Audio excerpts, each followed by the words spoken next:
These companies support the Thom Hartmann Program. They are HelloFresh, the #1 meal kit delivery service. More information at hellofresh.com, code TOM. CB Distillery for sleeping and pain relief. More info at cbdistillery.com, code TOM. Annie's Kit Clubs, creativity delivered right to your door.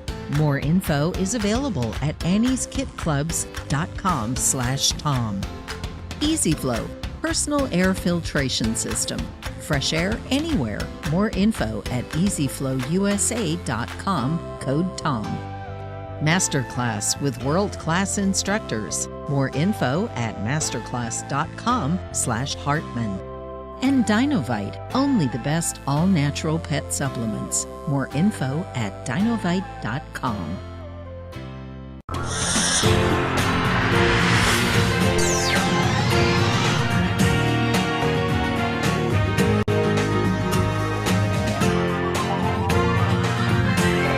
We say fight back!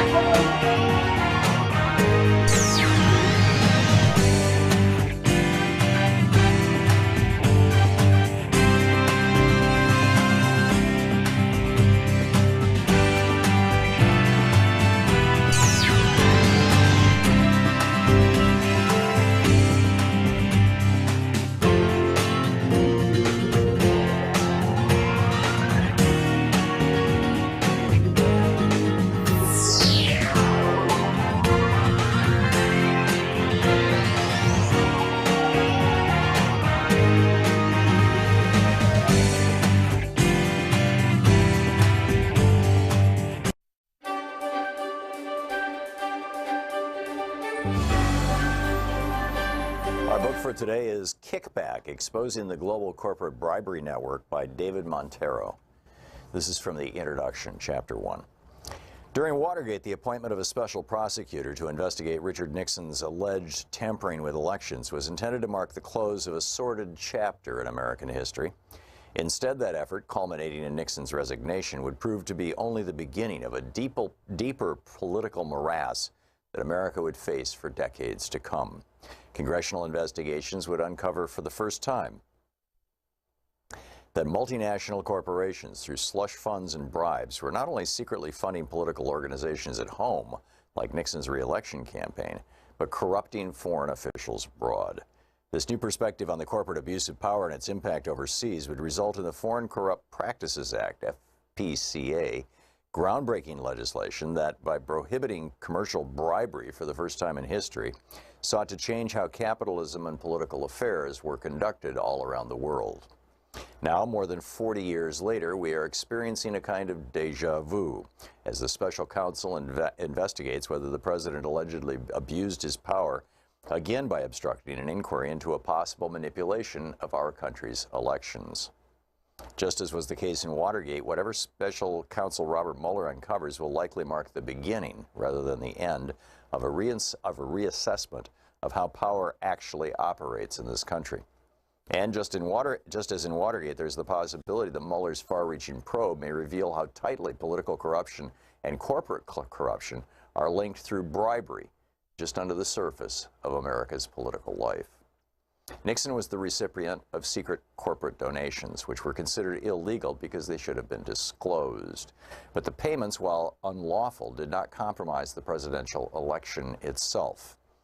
Mueller's Russian inquiry is directed at a potentially far more serious crime, whether Donald Trump, the head of a sprawling business empire, colluded with a foreign power to deliberately sway the American electorate, committing the very crime that the FCPA had been trying to eradicate since Watergate, the offer of a foreign bribe, a kickback.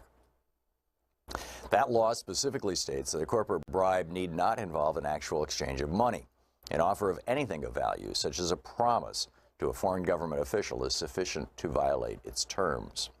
This is precisely what Mueller is trying to ascertain, whether Trump, his company, his associates, or his family, or some combination of them, offered a promise to Russian government officials, a quid pro quo, that if they helped Trump by manipulating the elections, Trump, if victorious, would ease U.S. sanctions against Russia. Doing so would allow greater U.S. investment of Russia and would benefit Russian officials and oligarchs, the Trump business organization, the corporate interests of the Trump family, and former members of his senior staff, including Paul Manafort, his one-time campaign chairman, and Michael Flynn, his disgraced national security advisor. If the Trump organization or anyone connected with it did make such a promise, and depending on how that promise was conveyed to Russian officials, the Justice Department would have strong grounds for pursuing an FCPA charge, among others. An FCPA violation is within Mueller's mandate to investigate, quote, any matters that arose or may arise directly from this investigation. As has been widely observed, Mueller has hired two former federal law enforcement officials with extensive experience in investigating fraud, money laundering, and overseas bribery. Andrew Weissman, who ran the Justice Department's fraud section, which enforces the FCPA, and Greg Andres, who helped oversee FCPA policy in the criminal division. The drama playing out in Washington starkly highlights the fact that foreign corporate bribery can be a deeply misleading term. We have come to regard it, when we think of it at all, as something that unscrupulous companies do in distant countries, so that any impact it has must be contained overseas. If a corporation pays kickbacks to a greedy government official abroad, why should we be concerned? But in a highly interconnected world, bound together by a global market, a global financial system, and the constant migration of peoples, goods, capital, corruption rarely stays out there. Bribes eventually harm Americans, American society, American values, and American interests, both domestically and around the world, in ways that are difficult to gauge. Why do firms resort to bribery? The obvious reason is to gain an advantage over their competitors. But illicit payments also buy the illusion of growth in the short term, of increased market share and inflated firm value.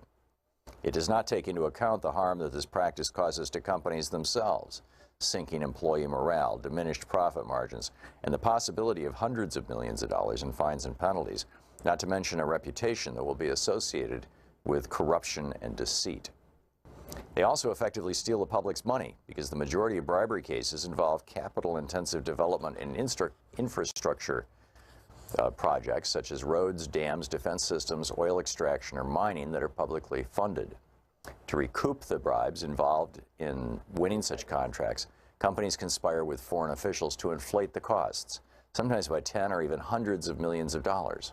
While the companies and the officials win out, taxpayers are left shouldering the burden. Corporate bribes involve a remarkable amount of money. The World Bank has estimated $1 trillion a year, although this may represent the high end. Others have placed the market at 10% of the $4 trillion spent annually on global public procurement. The book Kickback by David Montero.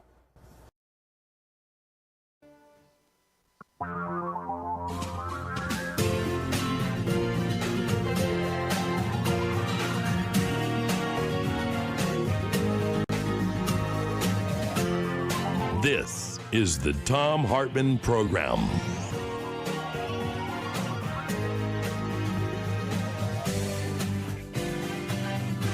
Hey, Shabbat Shalom, Juma Mubarak, TGIF, whatever it may be for you. Happy Friday. And if it's going to be, they're saying it could be as high as 115 in Portland this weekend. I remember back in the 70s in Arizona when they thought 100 was a big deal. I mean, 115? Honest to God? Odds are it's probably going to hit 110, but you know, it's still, wow. Anyhow, Dr. Michael Mann will be with us in the third hour of our program today, one of the top climate scientists in the world. I want to talk about that, but I also want to talk about changes in the Atlantic current, what we call the Gulf Stream, and this new leaked IPCC report. We're going to get to that. There's a lot in the news. The building that has collapsed, this condo that has collapsed down in Florida, they've now confirmed 4 dead. There's 159 people missing. It's way too early to even speculate about what caused this. But we'll follow up on that as time goes on. Right now, they're trying to see if there are any people, trapped under the rubble, and everybody's hoping and praying for something. But 159 people, this is terrible. There's a lot going on. But it's also Anything Goes Friday. So whatever you would like to talk about, give us a shout. Our number 202-808-9925. The article that I published today over at HartmannReport.com is titled, Dear Democrats, Don't Negotiate with Terrorist Lovers. I am referring specifically to the Republicans. Yesterday, with much fanfare, Joe Biden came out with 5 Democrats and 5 Republicans and said, we have a deal on infrastructure. Now, it was a measly little, about a little less than $200 billion a year over a 5 or 6 year period deal. It wouldn't have done much. I mean, it's a drop in the, it's more than a drop in the bucket, but, and over on the Washington Post, for example, today, Jennifer Rubin, the former Republican conservative columnist for the Washington Post, is going on and on about how, see, this proves you can do things that are bipartisan. Isn't that great? But about an hour after this was announced by President Biden, Lindsey Graham came out and said, what are you, well, actually, let me get the exact quote because it's got some bleep words in it. He said, there's no way. He said, you look like an effing idiot now. I don't mind bipartisanship, but I'm not going to do a suicide mission. Right. The Republicans are ready to compromise. There is a messaging war going on right now. On the Republican side, they are laying out 6 simple messages that they are hammering day after day after day. You can listen to Fox News for 1 hour any time of the day. You will hear all 6 of these messages in all probability, certainly during prime time. Listen to Right-Wing Hate Radio. It's all over there. You look at the right-wing websites. These are their messages, the Republicans' messages to the American people. as we're heading into an election in 2022, that if they can capture just a few more state houses, they can call a constitutional convention and rewrite our Constitution. And they might be able to take back the House and Senate, which brings a screeching halt to everything the Democrats are trying to do. Merrick Garland this morning, by the way, our Attorney General announced that he's going to sue Georgia for suppressing voting rights. Where's he going to sue them? At the Supreme Court. And who's on the Supreme Court? Oh, my God. But anyhow, here are the 6 messages that the Republicans are putting forward. Number 1, Democrats are evil baby killers. They delight in killing babies. They drink their blood. They put baby parts in vaccines. And they're so evil that Republicans are obligated by their patriotism to block every piece of legislation, every judge, and turn Democratic presidencies into failures. That's message number 1. Message number 2, Democrats want to replace white people in their jobs, homes, and wealth, and are willing to give those white people's jobs, homes, and wealth to illegal immigrants and black people via socialism. Message number 3, Democrats want white people terrorized by black and Hispanic criminals and plan to get there by, quote, defunding the police. Message number 4, Democrats accuse Republicans of trying to suppress the vote when the Democrats, in fact, are the ones who committed massive voter fraud in the 2020 election, and they plan to do it again. To save America, Republicans must stop them by tightening voter eligibility and removing fraudulent people from the voting rolls in those fraud-prone black neighborhoods. Message number 5 from the GOP. Democrats want to turn your children into homosexuals and drag queens, their language, by changing laws, bathrooms, sports, and school curriculum. And number 6, Democrats want to make your children hate themselves and you because you're white. And they're doing this with critical race theory at every level, from the military to the media to your local kindergarten. Now, none of those things are true. Not one of them. But I can tell you, Republican voters believe them to be true. So what is the Democrats' message? Well, we heard it last night from Joe Biden. The Democrats' message going into the 2022 election: we like working with Republicans. They're credible, trustworthy, patriotic, and they're our friends. Yeah, that's a message that's going to win. That's going to get us lots of votes. I mean, and that was, the essential message of last night's announcement. And with 5 Republicans, right? Like 5 Republicans is going to make something happen. And as I said, Lindsey Graham said no. Meanwhile, you've got this guy over on One America News who's saying he's got a final solution to the problem of Democrats stealing the 2020 election. Just execute them. Honest to God. He's calling for the execution of thousands of Democrats. So who's doing this negotiating with the Republicans that's going to help us win the election in 2022? I say that sarcastically. It's going to help the Republicans. It enhances their credibility. These, by the way, the 5 Republicans who were standing next to Biden, 100% of them, all 5 of them, voted against a January 6th commission. They don't want to investigate the terrorists aligned with their own party. These are our partners. I mean, basically, so the group that they represent is called the Problem Solvers. The Problem Solvers are an offshoot of the old No Labels group. The No Labels group was started by Joe Lieberman and a bunch of hedge fund billionaires. And, their mission is to blow up anything that the Democratic Party wants. And there's a bunch of Democrats who are in on this. I mean, Mark Pocan, who's a regular on this program, when he first went to Congress, he wrote a whole op-ed about this over at Huffington Post that I linked to in my article today, the Hartmann Report. Mark Pocan, Congressman Pocan, good progressive, got sucked in the first day in Congress.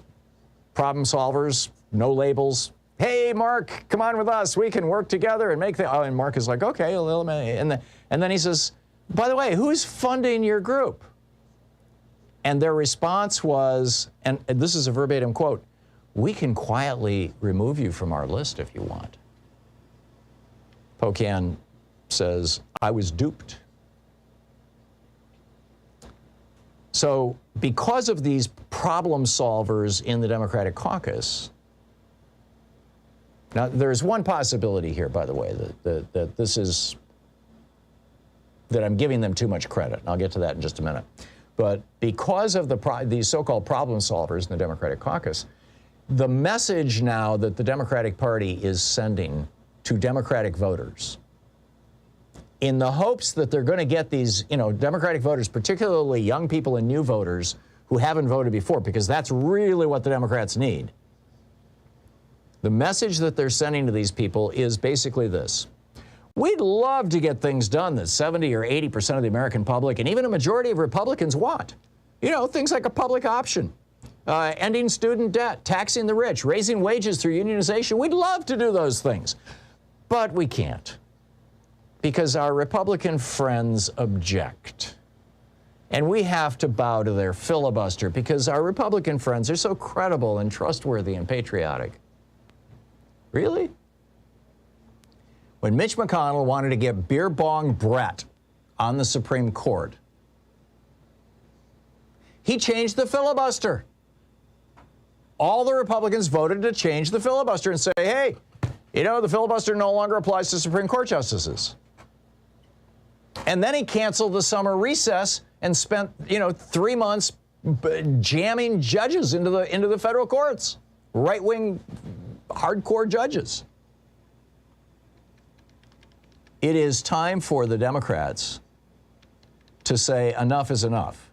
It's time for Schumer to start and Biden to start twisting some arms seriously. There are things that these problem solver Democrats want, and there are things that they fear. LBJ knew how to do this. He got the Civil Rights Act passed over the objection. Every single Democrat from the South hated it. He got it passed anyway.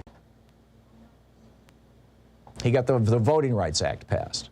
He got Medicare passed. He got Medicaid passed. He got the Great Society. He got all kinds of programs passed. Food stamps. It can be done. You've just got to stand up on your back feet and say enough. Because if Democrats can't demonstrate to the voters that they can take names and kick ass, if they can't demonstrate that they can change the filibuster the way McConnell did for beer bong Brett Kavanaugh, if they can't demonstrate that to the voters, then you're going to have a repeat of 2016, where voters, looked at the candidates and said, I don't think I need to vote this year. Hillary's got this in the bag. Everything's good. And they don't show up. And with this election, this 2022 election and the 2024 election, it's not just Democrats and Republicans on the ballot. It's democracy itself. So Biden, Schumer, and the problem solvers in the Democratic caucus need to wake the hell up, respectfully. By the way, the second hour of our program, the hour right after this, Congressman Khanna, Vice Chair of the Congressional Progressive Caucus, will be with us for the hour. I will ask his opinion of this as well. Stick around. It's 18 minutes past the hour here on the Thom Hartmann Program. Your calls up next on Anything Goes Friday.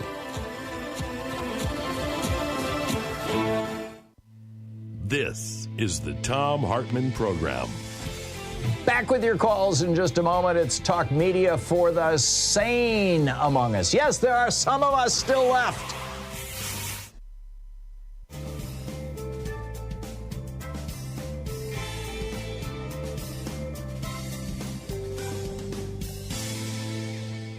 And welcome back. Jeremy in Star City, Indiana. Hey, Jeremy, what's on your mind today? Yeah, so we spoke briefly before about wealthy people's mentality and the world being a game, but I don't feel like I made a good case. You mentioned gambling. Try again. Yeah, you mentioned gambling, and I agreed with you, but I should have not. It's really more like the game of Risk or chess or Chinese checkers. Or Monopoly. Or Monopoly, yeah. Video games. It's really Monopoly. It's because it's winner take all. It is. And the thing is, there's this mentality that people get in video games. I've experienced it, and I witnessed it a lot. I'm in the gaming industry. I program, I design video games. And so I'm really, and I play a lot of video games as research and for fun. But I'm really aware of this, where you'll be in a video game where like RTS games, real-time strategy games, or MOBA games, like League of Legends and Dota 2 and stuff, and you can get on the steamrolling where you become more powerful than your opponent or your opponents, and you get in this like sort of like a God mode. Like old video games had like a cheat code for God mode, Right. and you just become untouchable, and or you feel like that, and you feel powerful, and you feel like you're in control, and everybody else in the game are just insects there for your enjoyment. And I feel like the wealthy people that I've because I'm in the gaming industry and stuff, I have shake hands with wealthy people. I've spoken, they're people in the industry. Some of these people, yeah. Yeah, and I've been in board meetings with them and things, and also dinners and lunches. And the thing is, they have so much wealth that they're in this sort of God mode, like the video games, where they feel like they're above everybody else, and that the world is this game. You say like Monopoly or Risk, right, or the game of deployment. They literally call themselves masters of the universe. Right. And the thing is so when people get wealthy, if you're poor or if you're middle class, you have to have empathy because you're worried about what the other people feel and think, because, well, they might hurt you, or you might, you have to respond to them. But wealthy people, they have all this money and they feel protected by it. They feel like anything, right. And then you get these other like higher, like the people like let's say like in politics and in an old school mob and you get people like Jeffrey Epstein and others are part of it, where you have all this money and you're hanging out with people and they say, hey, we got what's your desire, what do you want, and everybody's got their own like kink or dark side, especially when they're already got all this money and don't know what else to do with it. And then they get you like Epstein, you go sleep with a underage girl, and now they got you in their clutches, blackmail. And they're playing this game where they're trying to get more blackmail on each other, and they're trying to get more money than each other. Oh, it's like Game of Thrones. Yeah. And it's like this is Louise and I are binge watching The Tudors right now on, I think it's on Showtime. And, it's the same thing. The absolute power corrupts absolutely. And the story of Henry VIII is very much that story. And, along with some fascinating historical stuff, particularly about, the rise of Protestantism. But yeah, I get it. And that's... The problem is wealth. Yeah. So we need to bring equality and equity so people don't get this mentality. We need to bring people down. We need socialism and we kind of need some communism, honestly. It's like a bad word nowadays. But no, I get it. I get where you're going, Jeremy. I think what we need is to start holding people accountable and to make a society that is more equitable. I'm with you, generally. Thank you.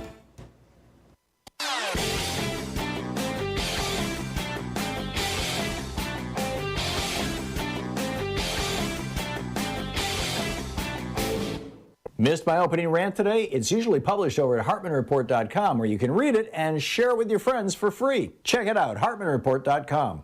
So for our Thom Hartmann Insider videotape that is over, or videotape, YouTube, whatever you want to call it, private video that's available over at ThomHartmann.com, I'm talking this week about Donald Trump just completely giving in to Erdogan of Turkey, the president of Turkey, the dictator of Turkey now. And this theory that Jared Kushner okayed the killing, at least the capture, perhaps the killing of Jamal Khashoggi, and to Mohammed bin Salman, and that Erdogan has the tape of it, and that when he called up Donald Trump a couple weeks ago and said, I want you to pull out of Syria and give me those Kurds so I can kill them and take that land, that he did it because Erdogan threatened him.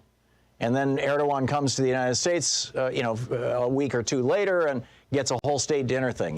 Check it all out. It's over at ThomHartmann.com. I think you'll find it fascinating.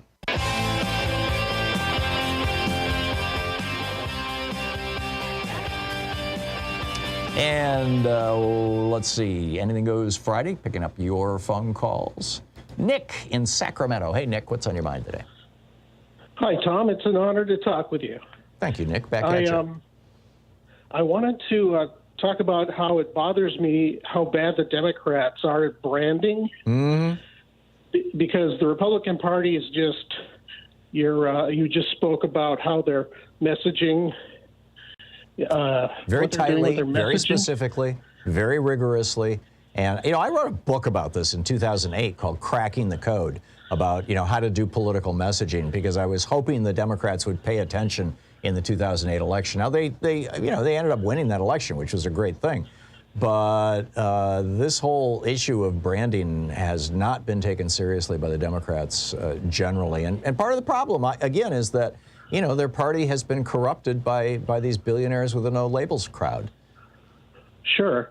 But even like Rachel Maddow and people on MSNBC, they call the January 6th attack the insurrection or the riot. They should be calling it a terrorist attack. Which is what it is. That's what the FBI calls it. Yeah. Chris Wray, a week and a half ago in front of Congress, they said, basically, I'm paraphrasing here, but, I forget who was asking the questions, but, he said, what would you call, what happened on January 6th? And Chris Wray said this was a terrorist attack. These people are terrorists. Right. And the media should be calling it that, but they don't. No.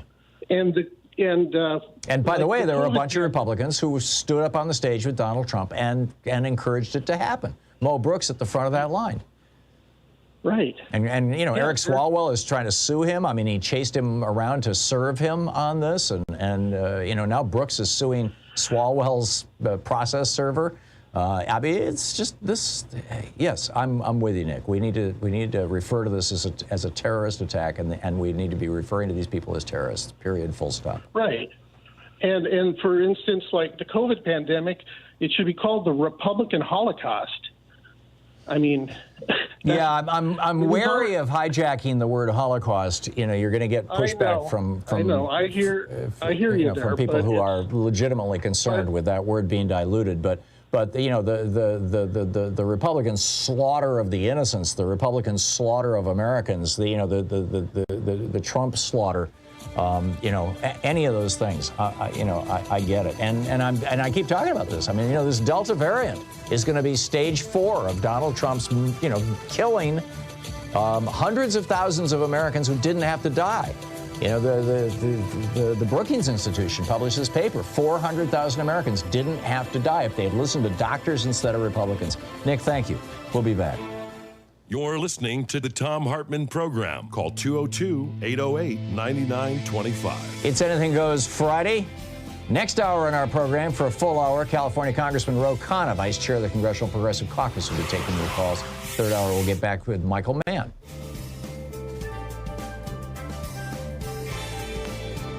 Hey, it's Thom Hartmann. We're reading from A Dark Money, The Hidden History of the Billionaires Behind the Rise of the Radical Right, in today's Thom Hartmann University Book Club. This is from Chapter 11, page 271. The official opening of the 112th Congress took place on January 5th, 2011, when Nancy Pelosi, the Speaker of the House, handed off an oversized ceremonial gavel to her successor, John Boehner. But a new era of ultra-conservative billionaire influence had already begun. Before the public swearing-in ceremony got underway, David Koch, whose donor network had spent at least $130.7 million on winning a Republican majority, was in the new Speaker-to-be's office, ornate office, chatting amiably with his staff. The People's House was under new management, and critics would suggest new ownership. While Koch was a very public presence on the Capitol, his political adjutant, Tim Phillips, the president of Americans for Prosperity, was deep in the inner sanctum of the congressional committee that mattered most to the bottom line of Koch Industries.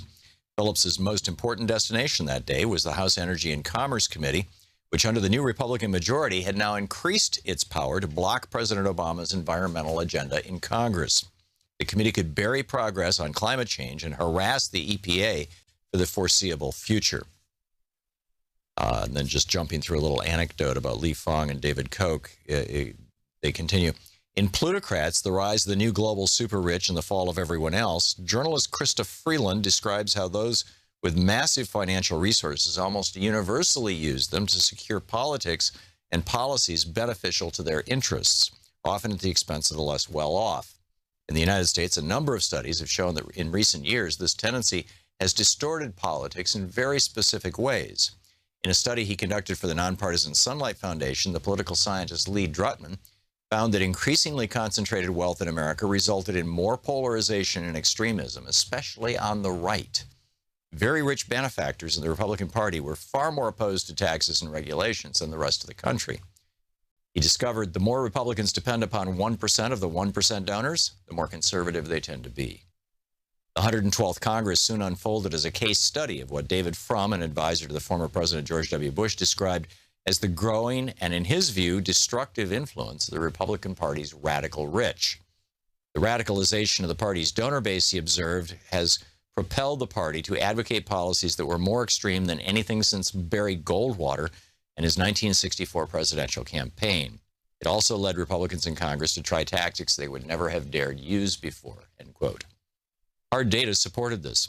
Harvard's Theta Scott poll found that the House took the biggest leap to the far right since political scientists began recording quantitative measurements of legislators' positions. There was no better example than the Koch's newly won influence over the House Energy and Commerce Committee. In the previous Congress, the panel had been chaired by Henry Waxman, the liberal Democrat from California, who had quarterbacked the House's successful passage of the cap-and-trade bill, only to see it die in the Senate. Now the new Republican leadership stocked the committee with oil industry advocates, many of whom owed huge campaign debts to the Kochs. Koch Industries PAC was the single largest oil and gas industry donor to members of the panel, outspending even ExxonMobil. It had donated to 22 of the committee's 31 Republican members and 5 of its Democratic members, too. In addition, 5 out of the 6 Republican freshmen on the committee had received outside support from Americans for Prosperity. Meanwhile, many of the new committee members had signed an unusual pledge swearing fealty to the Koch's agenda. They promised to vote against any kind of carbon tax unless it was offset by comparable spending cuts, an unlikely scenario. The no climate tax pledge was invented by Americans for Prosperity in 2008, when the Supreme Court cleared the way for the EPA to regulate greenhouse gases as it does other pollutants. The Koch's pledge was modeled on the enormously successful one that the anti-tax crusader Grover Norquist had used to intimidate Republican lawmakers from raising taxes. But in this instance, it served not a cause so much as a company. By the start of the legislative session in 2011, fully 156 members of Congress had signed the Koch brothers' no climate tax pledge. Many returning members of the House Energy and Commerce Committee had already taken the pledge, and of the 12 new Republicans on the panel, 9 were signatories, including 5 of the 6 freshmen. A prime example of the symbiotic relationship between the Kochs and the committee was Morgan Griffith, who had defeated Rick Boucher in the district that represented Saltville, Virginia, and was among the new wave of appointees to the Energy and Commerce Committee who were openly indebted to the Koch brothers for their seats. Americans for Prosperity operatives were guests of honor at a victory rally soon after the election, at which Griffith gushed, quote, "I'm just thankful that y'all helped me out in so many ways," end quote. The Koch's investment soon paid off. Once in office, Griffith became an outspoken skeptic of mainstream climate science, drawing national ridicule for lecturing scientific experts as they testified before Congress that they needed to consider the possibility that Mesopotamia and the Vikings owed their success to global warming, and the melting ice caps on Mars showed that humans were not its cause on Earth. Congressman Griffith became a lead player in the House Republicans' war on the EPA, demanding that the agency be reined in. Within a month after he took office, he and other House Republicans gutted the EPA budget by a punishing 27%. Dark Money, the hidden history of the billionaires behind the rise of the radical right, by Jane Mayer.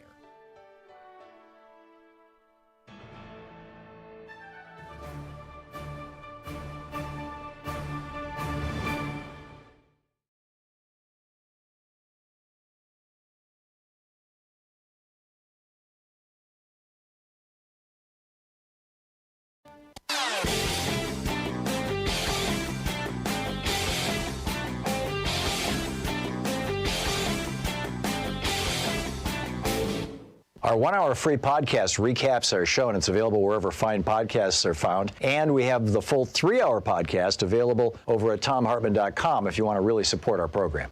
We're trying to provide the very best content that we can for you at Hartmann Report and over at ThomHartmann.com. And on Hartmann Report, every day, 6 days a week, I write an op-ed. Very often they're my rants, also for the radio and television program. And it's ad-free, commercial-free. It's free. You can sign up. It'll get pushed into your email box. Check it out at HartmannReport.com. And, of course, over at ThomHartmann.com, We have our weekly video that we put up every week that does a deeper dive for people who are members of our program of ThomHartmann.com. And the one this week is about this Special Inspector General for Afghanistan Reconstruction, SIGAR, their new report that almost 20 million Afghans are on the verge of starvation and nobody's talking about it. Check it out at ThomHartmann.com.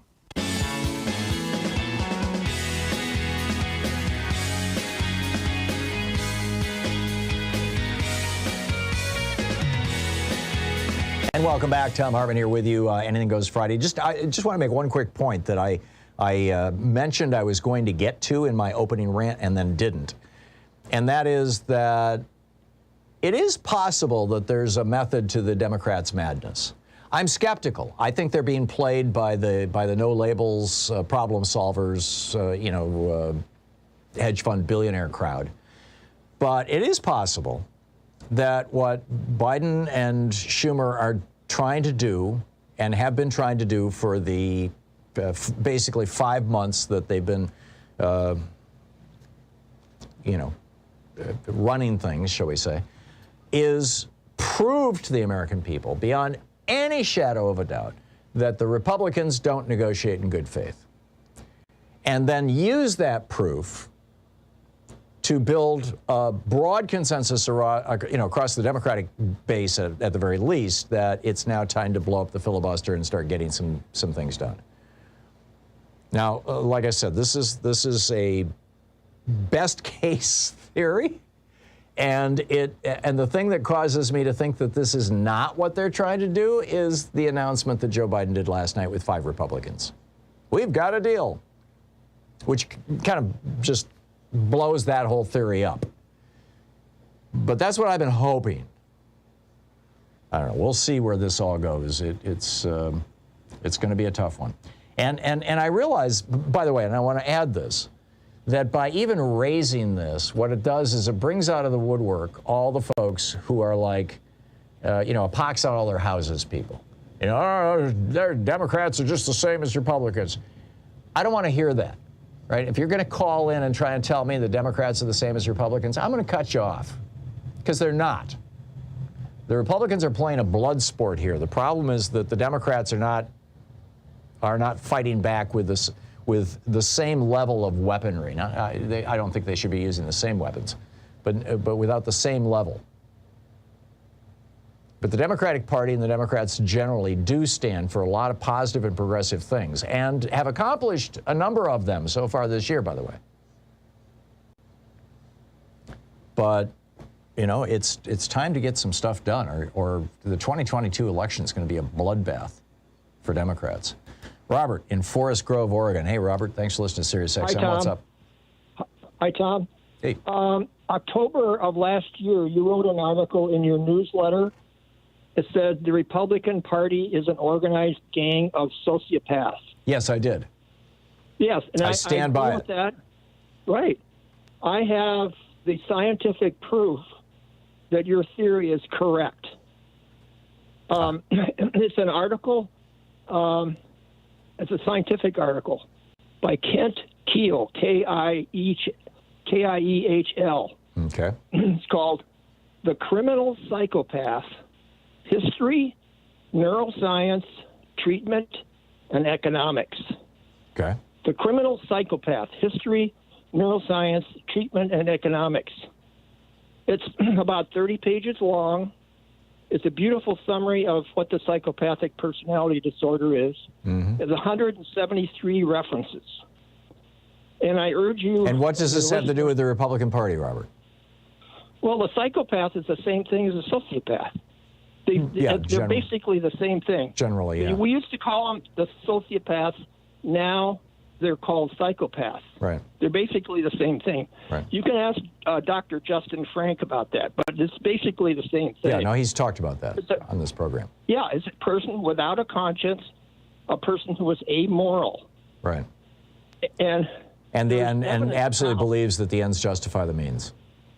Exactly. And that they're the only people in the world who count. Exactly. But there's been a lot of research on this. since the MRI came along, they've done a lot of brain studies, and these people have have structural brain disease, and that's all outlined in this article. Also, the Kent Keel wrote a book called The Psychopath Whisperer, which discusses the same thing. Yeah. But this article is really wonderful research, and it backs up your theory on this. Yeah. They do not have a conscience. Yeah. No, I'll have to check it out, Robert. Thanks for the tip on that. It's great to hear from you. I appreciate it. Jeff in Fort Dodge, Iowa. Hey, Jeff, what's up? Hey, Tom, you're right on about the blood, I guess, bath that they're trying to do here in Iowa. I'll just give you two quick examples. Our governor is sending 25 to 30 Iowa highway patrolmen down to the border because Ducey from Arizona and Abbott are calling for people to send down to patrol the border. Oh, that'll work out wonderfully, won't it? Yeah, 25 or 30 Iowa highway patrolmen. What is that going to do? Why doesn't she send down, if they need it, why don't they pull out their National Guard? Well, because the National, yeah, good point. I mean, this is all theater. You know, I mean, the immigration laws are not state laws. There are literally no state laws in the country that have to do with, with whether, with the process of immigration, or the process of seeking refugee status. Those are entirely federal laws. So what you've got in the case of Greg Abbott in Texas and Ducey in Arizona, and now it's Kim Reynolds, isn't it, in Iowa? Your governor, the Republican. Yeah. What you've got with these politicians, and I'm guessing that probably another dozen Republican states will join the fray. They're trying to suck up to Trump, but B, mostly what they're trying to do is amplify. Remember when I went through those 6 points at the opening of the show? They're trying to amplify one of those points, which is that the Democrats want to bring illegal immigrants in and give them your job, your home, and your wealth.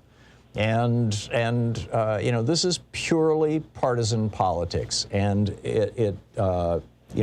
frankly, the Justice Department should get involved in this. But again, it'll just create a firestorm on the right. And this is all the right has anymore, is outrage and hate. I told you last week and told you about the American Action Network, about their ads on the infrastructure. Right. Now they're running a new one to scare the farmers, telling them that the liberal socialists are going to impose a death tax, and you're going to have to sell your farm ground to cover their socialist agenda.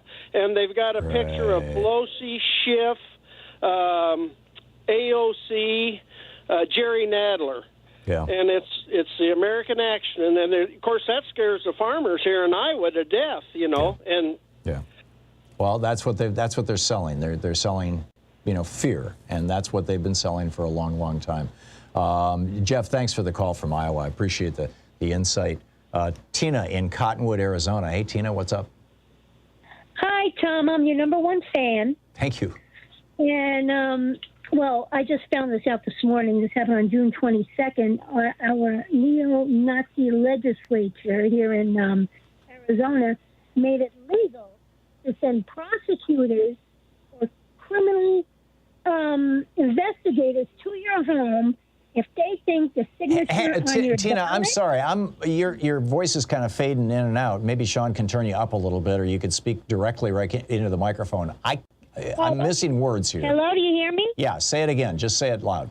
Okay, on June 22nd, our neo-Nazi legislature here in Arizona made it legal for prosecutors or criminal investigators to go to your home if they think the signature on your ballot doesn't match the one they have on file. Oh, geez. Now, this is, clear voter intimidation. Yeah, of course. To scare people into not voting. So what I did right away was I emailed the DOJ, and I hope they take note of this. They're already suing Georgia after their voter suppression law. They need to do something here. It's getting very bad here.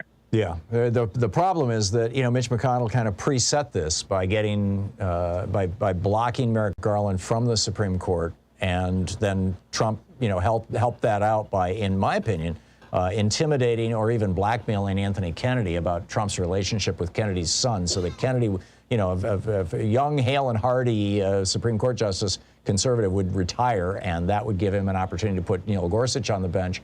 And then, as I recall, I might have it backwards with Kavanaugh. And then, of course, when Ruth Bader Ginsburg died, Trump got one legitimate appointment. But they're going to take this thing to the Supreme Court, and that Supreme Court is not a court in which I have a lot of confidence. But hey, you got to do what you got to do. Tina, thanks for the heads up on what's going on in Arizona. We've been hearing stories about people that we thought were affiliated with this so-called phony audit, the fraudit. Maybe they're not. Maybe they're actually coming from the state government. If so, that's horrible. We'll be back 45 minutes past the hour. You're listening to Thom Hartmann. Visit ThomHartmann.com for audio and video archives. It's Viagra for your brain, the Thom Hartmann Program. Just don't tell Tucker Carlson he'll want some. We'll be right back.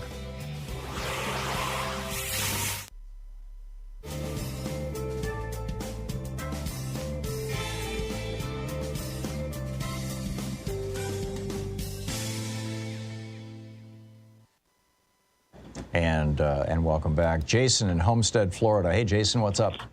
Hey, Tom. I'm just calling because I was hearing you talk about the need for a media station for, excuse me, that's supported from a rich person or a group of rich people and everything. And I'm totally against that, because when I look at that, I see like more competition for free speech, for one, and I also see something we can't trust. Because one thing I like about free speech is that when you donate money, it's not like you could take control because you're donating so much or so much influence on free speech, you know. Mm-hmm. And I'm not saying free speech is perfect. I'd actually, as I tell your call screener, you know, I'd prove it. I could see what that is on free speech is actually. You know, Jason, I got to tell you, I've been doing this show for 18 years. And we are, on the commercial side, we are supported by advertisers. In 18 years, I've never had an advertiser once tell me what to say or what not to say. We are also on at least one progressive radio station that is owned by a billionaire. And we're on a couple of progressive radio stations that are owned by people who are worth probably tens, if not hundreds of millions of dollars. None of them have ever tried to tell me what to say. So my experience of 18 years does not comport with your fears. Well, I'm not. And by the way, I'm not saying that rich people are the only ones who should be doing this. When I started in radio when I was 16 on Whittle in Lansing, Michigan, WITL, that station was started by three middle-class guys. You know, by an engineer, a sales guy, and an old radio guy, and they just pooled their money and started a radio station. We're on a radio station here in Portland, X-Ray FM, that just started by a group of citizens who got together. None of them were rich. They just put the thing together. I think that, there's a lot of ways to do this. Yes, there is. But also there's a lot of, when you say that, there's a lot, it's just not, when you say left, it's just not all people the same. There's a lot of different degrees of allowing people to come on and speak. So what's your solution, Jason? Different hosts. Well, I said, if I was to approve upon free speech, I love free speech. It's really good at what it does. I prefer it over everything else in America, everything. Yeah, Free Speech TV does a great job. Yeah, but I would approve upon it, as I was saying to the screener, maybe by having, I'm not perfect, I don't know all the answers, but having a co-op version where the people that donate, the people that invest the most into it, have a say along with the people that work there, so that you have more of a broader base making decisions on like who comes on like scheduling, stuff that's important. You know, you say you have 18 years. I have a personal experience because I've been on a radio on the college version down at the schools in South Florida, like FIU, Miami-Dade, which are popular, big time schools here in Florida. And I could tell you, you cannot say what you want on that. Oh, I know that. That is a problem. I learned how to do radio in Brody Hall, WBRY, I think it was. It was Brody Hall at Michigan State University. I was on their radio station. And that's where I learned, stuff like voice modulation and how to get your third-class radio telephone operator's license and stuff like that. Yeah. And then, I was 16 years old. I went from there into regular commercial radio. There were a million things you couldn't say.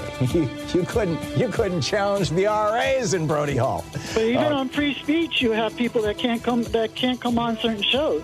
Well, I can't speak to that, Jason, because there's, nobody at Free Speech TV has ever told me that either. Jason, I got to run. But, I'm not opposed to your idea. In fact, I would suggest, try to make it happen.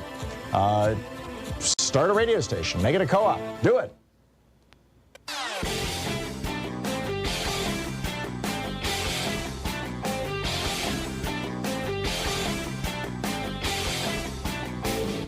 Change starts with you. You can be calling your Democratic or Republican representatives to let them know what you think by calling 202-224-3121. It's the Capitol switchboard. It'll get you right through to them.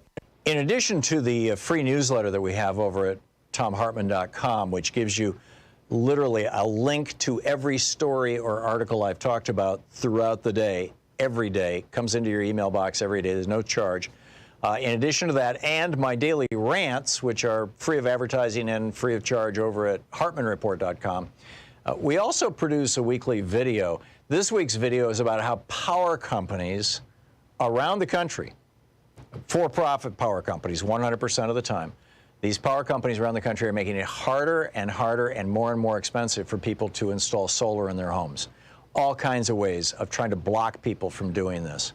And increasingly, they're getting support from Republican politicians, both at the local and the state level. It's something that we really need to know about, we need to be paying attention to, and we need to be aggressively pushing back on.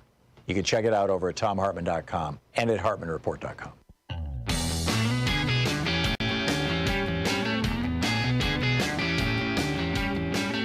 And we'll welcome back Jeff in San Antonio, Texas. It says here you disagree with me, Jeff. About what?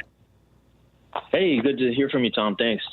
I was calling and listening to the show on TV and the comment about the insurrection, which I just call basically a protest.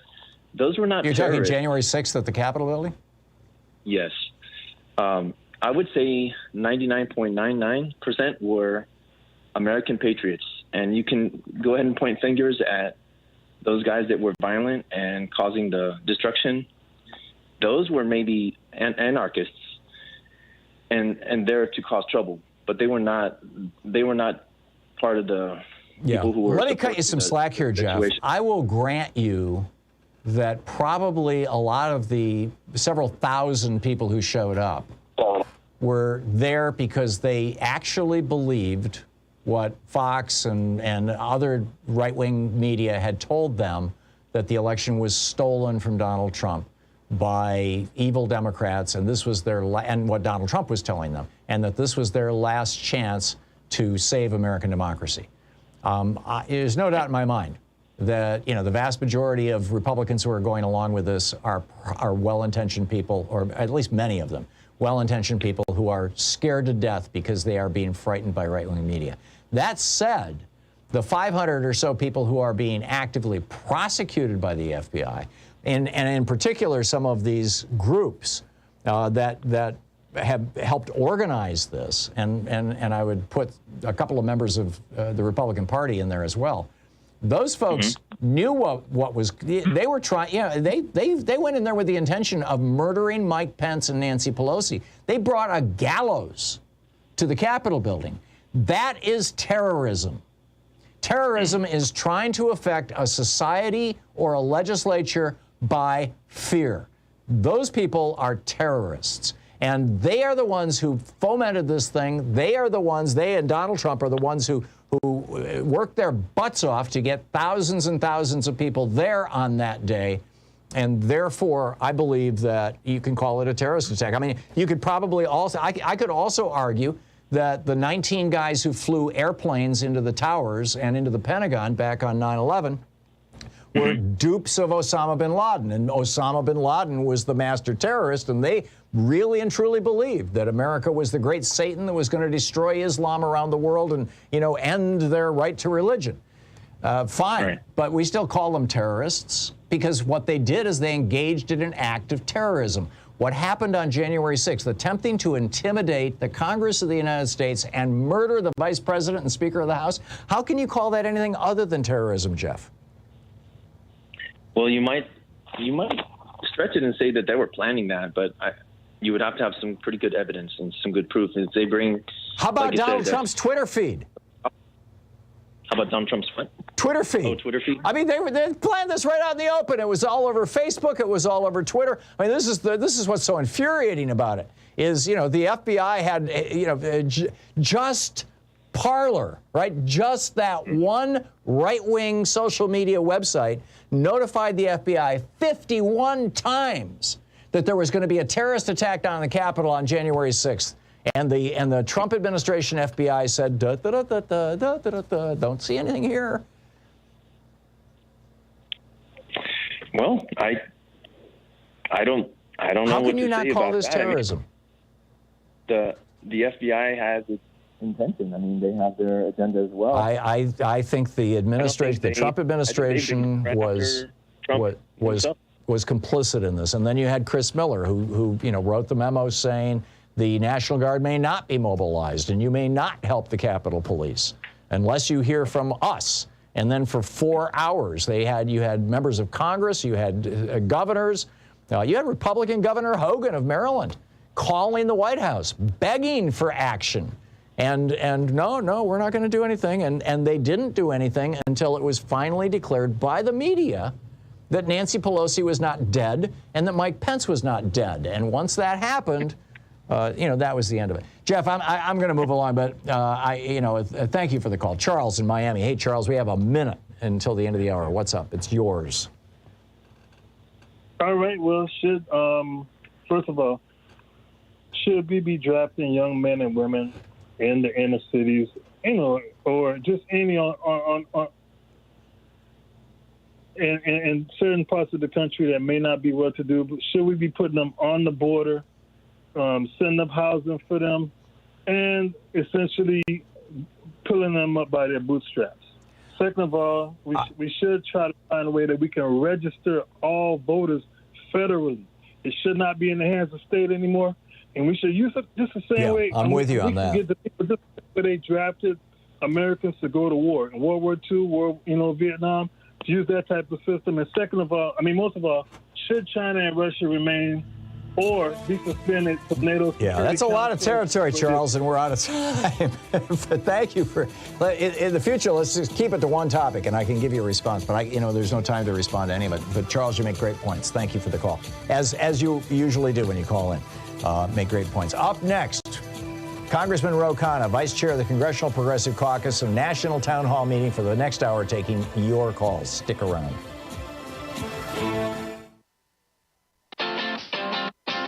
You're listening to Thom Hartmann.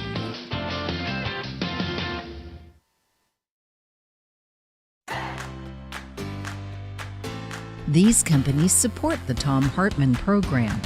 They are HelloFresh, the #1 meal kit delivery service. More information at HelloFresh.com, code TOM.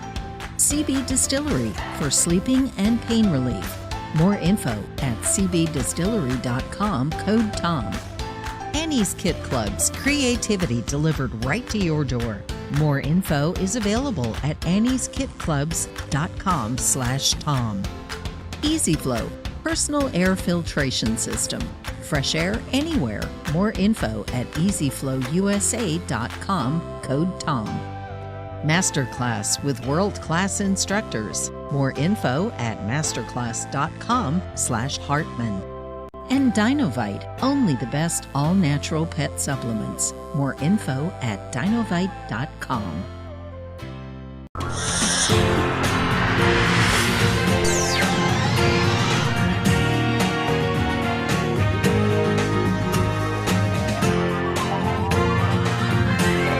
We say fight back!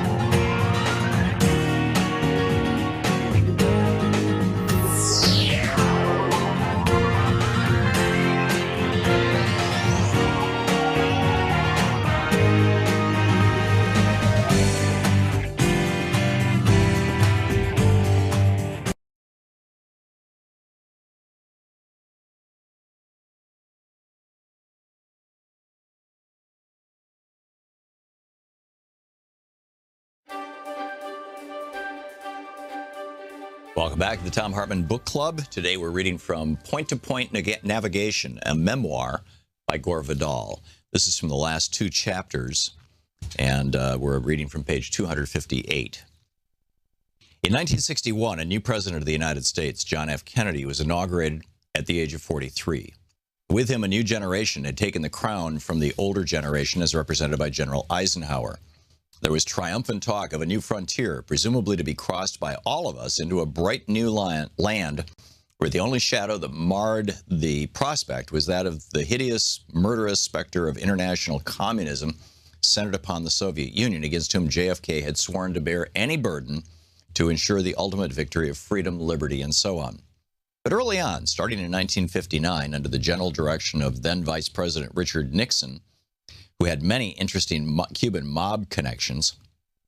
Yes, Bibi Rebozo, his mysterious friend, was also linked not only to mobsters, but to the Cuban dictator Batista, who had been overthrown by Fidel Castro, to the annoyance of the mob, an annoyance that turned to fury when Castro shut down, if only briefly, the mafia-run Havana casinos. Elements of the CIA were soon attempting to murder Castro, who, like all Nixon enemies, was, if not yet a communist, worst, a communist dupe. The presidential election of 1960 was a close one, fought by Nixon and John Kennedy, an attractive Massachusetts senator whose father had, ironically, dealings with many mobsters during the pre-World War II period, as well as at the time of the prohibition of alcohol. The late film producer Ray Stark told me how, during the short presidency of JFK, Joe Kennedy and Frank Costello, the retired New York mob overlord, would often have dinner at Kennedy's Central Park South apartment and rehash old crimes, often in the country of a retired teamster who gave great massages. Joe's mob connections were useful to Jack in the 1960 election and could easily have saved JFK's life in 1963 had Bobby Kennedy, in the interest of building himself up in the public eyes, not started arresting important mobsters, particularly in the so-called Appalachian Mob Conference, bust, where they had all come together to confer about the secession of the leadership of the New York mob. I've long since forgotten how I first heard of the plot to kill JFK, while I had no idea at all of the Kennedy brothers' plot to kill Castro on December 1st, 1963, until I read a recent book by Lamar Waldron and Thom Hartmann called Ultimate Sacrifice. It was assumed that the Cuban Missile Crisis of '62 had sufficiently alarmed JFK and Castro's mentor Khrushchev so that they jointly backed down, putting an end, so everyone thought, to such dangerous adventures. JFK had pledged not to invade Cuba if Castro would allow inspections of any remaining missiles on the island. Since Castro did not cooperate, JFK then regarded his pledge as inoperative. In the spring of 1963, according to Ultimate Sacrifice, more a literal than an ironic title, John and Robert Kennedy started laying the groundwork for a coup against Fidel Castro that would eventually be set for what they called C-Day, December 1st, 1963. Bobby, like Nixon before him, was in charge of what would be the most secretive operation of its sort in our history. Since the CIA had, in the eyes of the Kennedys, botched the 1961 Bay of Pigs invasion, the Department of Defense was to be in charge of this adventure, which would first engage mob hitmen to assassinate Castro and then replace Castro with a provisional government that would implore the United States to come to its aid and restore order. Ours is a society riddled with plots of every kind, from, let's say, one to bribe certain members of Congress to cheat Indians off of their casino money, to the financing, often secretly, of numerous presidential elections, while simultaneously great companies like Enron cheat customers, stockholders, and employees. Yet everyone who draws attention to all of this corruption is quickly denounced as a conspiracy theorist who means to undo the great fiction that anything truly wicked, at least in the murder line, must be the work of a solitary lone nut who is simply evil. Hence the setting up of Lee Harvey Oswald as the lone crazed killer of JFK, despite his own brief but presumably accurate statement after his Dallas arrest, "I'm the patsy." Then, as planned, his being gunned down by Jack Ruby, a fellow CIA asset. Oswald as lone killer for no reason at all, and addled Ruby, a one-time Chicago mobster who claimed to be deeply worried about the stress all this must be causing the widow Kennedy. And he goes on in chapter 55. Ultimate Sacrifice describes how the Kennedy C-Day plan was penetrated by three mafia godfathers: Carlos Marcello, New Orleans; Santo Trafficante, Tampa, Florida; and Johnny Roselli out of Chicago. All three were being vigorously pursued by Attorney General Robert Kennedy, along with a dozen of their associates, of whom 6 were also working on the Castro murder case. The crime bosses then used parts of the C plan, a.k.a. AM World, to arrange JFK's assassination in a way that would prevent a thorough government investigation in order to protect the coup plan, its participants, as well as, naturally, national security by invoking the secrecy surrounding the C plan. The mob bosses targeted JFK twice before Dallas, once in Chicago on November 2nd, JFK called off his motorcade, and then in Tampa on November 18th. He survived unscathed. Ultimate Sacrifice reveals and details why Robert Kennedy later told several close associates the name of the godfather, Carlos Marcello, who had ordered his brother killed. But he couldn't do anything about it for fear the Soviets might go to war. Ironic and tragic action. I recalled when over the years I'd asked why what happened at Dallas happened, I'd answer because Bobby had broken a truce made with the mob by Joe Kennedy in 1960. The book, Point-to-Point Navigation by Gore Vidal.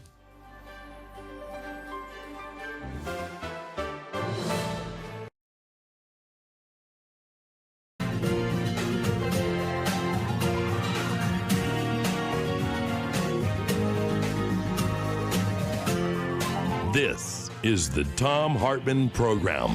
Welcome back to the second hour of our program. Congressman Khanna is with us for the hour for a national progressive town hall meeting. He represents the 17th District of California in the U.S. House of Representatives. His website, Khanna, KHANNA.house.gov. You can tweet him at Rep.Ro, R-O, Khanna on Twitter.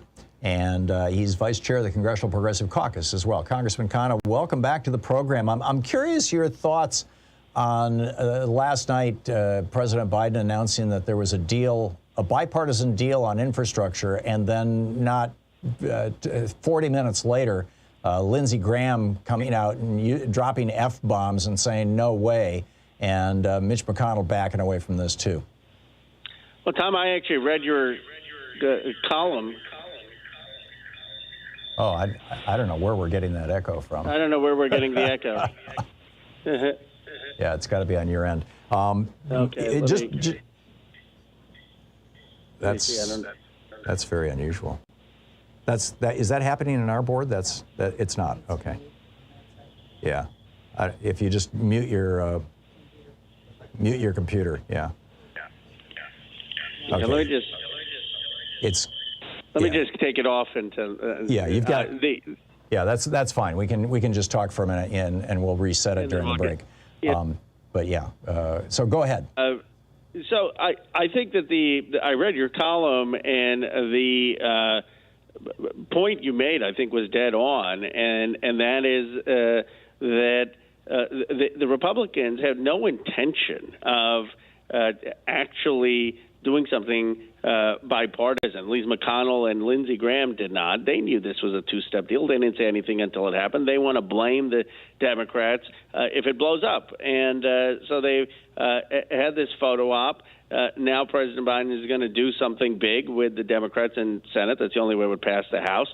And then you already have the narrative trying to be set by Graham and McConnell that they were trying to be bipartisan, and Biden is blowing up the deal. And I think what's really important is for us to push back and say this was not in good faith, as your column does, and anyone should read it.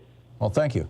How do you think this is going to play out? I'm arguing that at first I was kind of hoping that what was actually happening here was that Biden and Schumer were just kind of trying to prove to the American people that the Republicans aren't negotiating in good faith and that we're just going to have to do it ourselves if we want to get something done. That narrative got blown up last night when President Biden came out and said we've got a deal. In fact, if anything, it was a huge PR victory for the Republicans. I'm very concerned. I mean, when Mitch McConnell was confronted with opposition to Beer Bong Brett Kavanaugh, he changed the filibuster, right? So that you can't filibuster Supreme Court justices anymore. And then he canceled the summer vacation and said, we're going to jam judges through all summer long. What's going on in Washington, D.C.? Why are we not hearing that kind of resolve and seeing that kind of action, which, by the way, harkens back to LBJ? Why are we not seeing that right now from the Democratic caucus?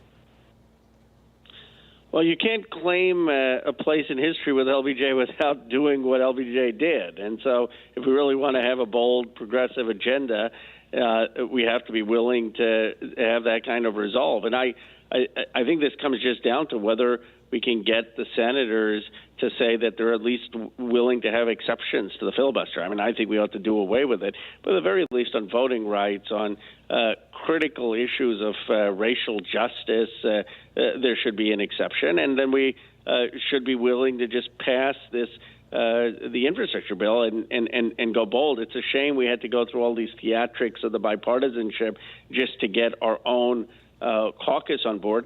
Look, if the president pulls it off and we get a big plan and he can also have the bipartisan win, more power to him. But I'm just more cynic. I guess I'm a little more cynical of McConnell and Lindsey Graham's motives, especially it took them a couple hours before they were already blaming Biden for the deal falling apart.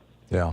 Yeah, the whole Byrd, the exception, what's it called? The reconciliation exception to the filibuster, when it was passed back in the day, was rationalized by saying Article 1, Section 8 of the Constitution expressly gives Congress the right to raise taxes and spend money, and therefore the filibuster can't be used to block things that involve raising taxes or spending money because it's in the Constitution. Right, that was the rationale. I didn't know that history. Yeah. And then when McConnell blew up the judges thing, well, actually, it was done. The lower court judges were blown up before that by I believe it was Schumer, maybe it was Harry Reid. The rationale was that the right of Congress to advise and consent with regard to judges is in the Constitution. So if it's in the Constitution, we should make an exception to it in the filibuster. That was, that they trotted out that exact same rationale to blow up the filibuster on judges. Well, infrastructure, I mean, roads are in Article 1, Section 8 of the Constitution, right. Postal roads. And I realize, they're talking about pushing this through reconciliation. Yes, that's where I was going. And thank you for jumping in. The right to vote is not only in the Constitution, it's in the Constitution in several different places. So why not use that?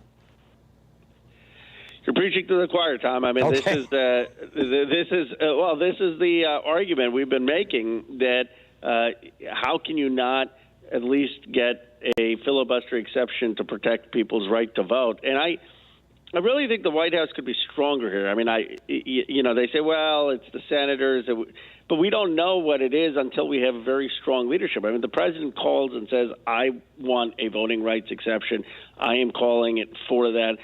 This is part of my promise. This is part of my success as an administration. If the president and vice president did that, and then you still had large opposition, then you could say, well, we've really tried everything. But we haven't had a concerted statement from our leadership saying this is what we need to do, the way Harry Reid did it for judges. Yeah, call a vote on changing the Senate rules.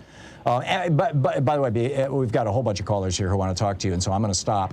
But is there anything that you wanted to alert people to before we go to the phone calls?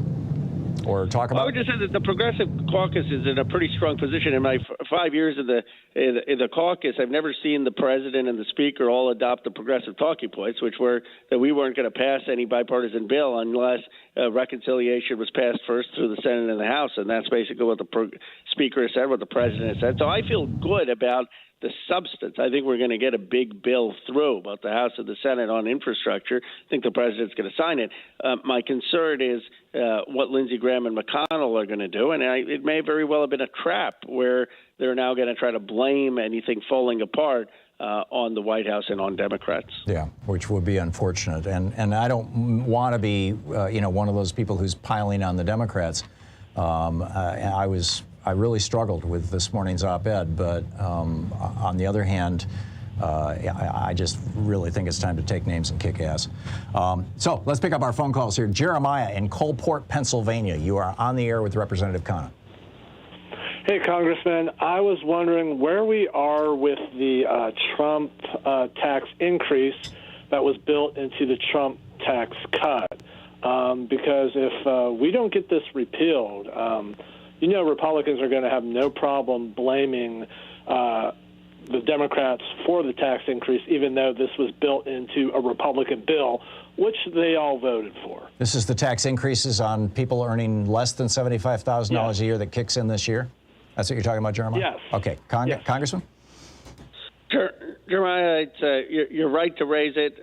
That is part of what we will be repealing as part of reconciliation. We're also going to be repealing other parts of the tax cut that gave tax cuts to the wealthy, but we certainly will repeal the tax increase aspects of it. And I'm confident we'll have the Senate votes to do that. That's great. That's great. 15 minutes past the hour. Congressman Khanna taking your calls in a Progressive National Town Hall meeting.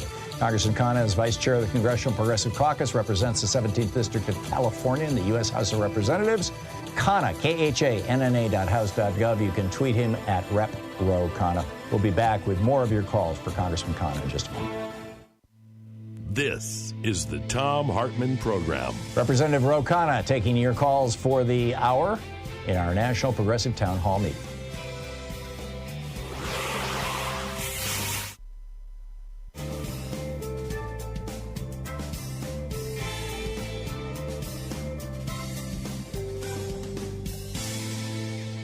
And welcome back. Joe in Cupertino, California, you are on the air with your I swear, Joe, you must have an auto dialer because every line was full. You must. Anyway, you're on the air with your congressman. Tom, I just wanted to give a shout out to your friends at Steph and Steve in Sunnyvale, California, with the matching of the fund. That's Congressman's district as well. Mm-hmm. And Ro, I guess I wanted to see if you thought after President Biden met with Putin, what he thought about the ICBM missile and the retrofit, because I know that's something that you were arguing about. But my question is, offshore wind power turbines. We can't develop that in America because we don't have the ships to build it. They do it in Scandinavia really well, but they can't come to America because of the Jones Act. And they can go to Nova Scotia and do some work on the East Coast and then go back to Nova Scotia, but they can't port in America. If we build the ships that can build wind turbines offshore on the Pacific coast, we can energize the Pacific coast. And I wondered if maybe you would get with President Biden and fund that. I'll take your answer off the air. Thank you so much. Sure, it's a great idea. I am happy to look into it in terms of building the ships and what we need to do for offshore wind energy. And on your other point on ICBMs, I mean, I'm very concerned that the president's defense budget is still funding further development of low-yield nuclear weapons to put on submarines, a Trump policy, and is calling for intermediate-range ICBMs that will strike potentially China, encircling China, something that Gorbachev and Reagan got rid of. And then on the ICBM part, they're calling for modernization at a huge expense, which is unnecessary. So we need to really get back into the arms control paradigm. Mark in Framingham, Massachusetts. You're on the air with Representative Khanna. Hello, Congressman. I was wondering if you plan to support H.R. 2590 from Betty McCollum in the 4th District in Minnesota. It's defending the human rights of Palestinian children and families. I was just wondering what your thoughts on that would be.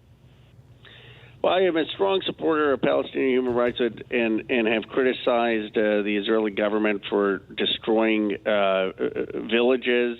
I have been outspoken on making sure that any of our aid have a clear restriction that it not be used to violate human rights. But what I would like to focus on is the Leahy Law and the Arms Export Control Act, which currently is not being enforced because we don't get the data of how our aid is being used in Israel, and I think we ought to be pushing for that. And I've said that we should have hearings on both of that Leahy and Arms Export Control Act to enforce it, which would get, in my view, at many of the human rights violations. So we've been. Does this go back to? We have 30 seconds. Does this go back to the Jimmy Carter administration with the deal where we were going to give $3 billion a year each to Israel and Egypt if they work out a peace deal, and we're just not getting an accounting of how that money is being used? Is that the point? I don't know when the aid started. I would have to look at that. But what I've been told by the State Department is that we don't get an accounting about how, whether Egypt or Israel, about how the aid is actually being used. And to enforce Leahy, you need to have an accounting of how it's being used. It shouldn't be used, for example, to demolish Palestinian villages. And I think there's a large support in Congress to have that transparency and have Leahy and arms export actually enforced. Yeah, I'm with you. Congressman Ro Khanna taking your calls for the hour. We'll be right back with more of your calls after I read a commercial for 1 minute over on the other side of the show. We'll be right back.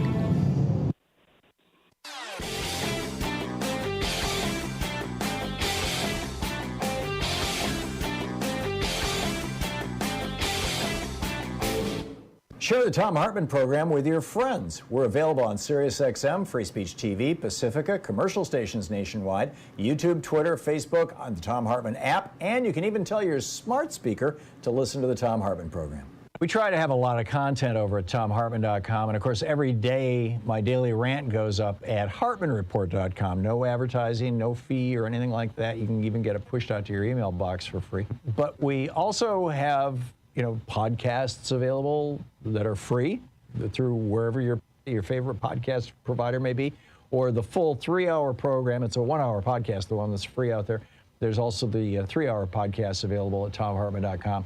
And we have a special video this week for supporters of the Thom Hartmann Program. It's over at ThomHartmann.com about the 62 worst members of the U.S. House of Representatives and Josh Hawley in the Senate. These are the people who voted against the COVID-19 Hate Crimes Act, which passed the Senate and the House overwhelmingly. But these 62 members of the House did what is just awful. You can check it out at ThomHartmann.com.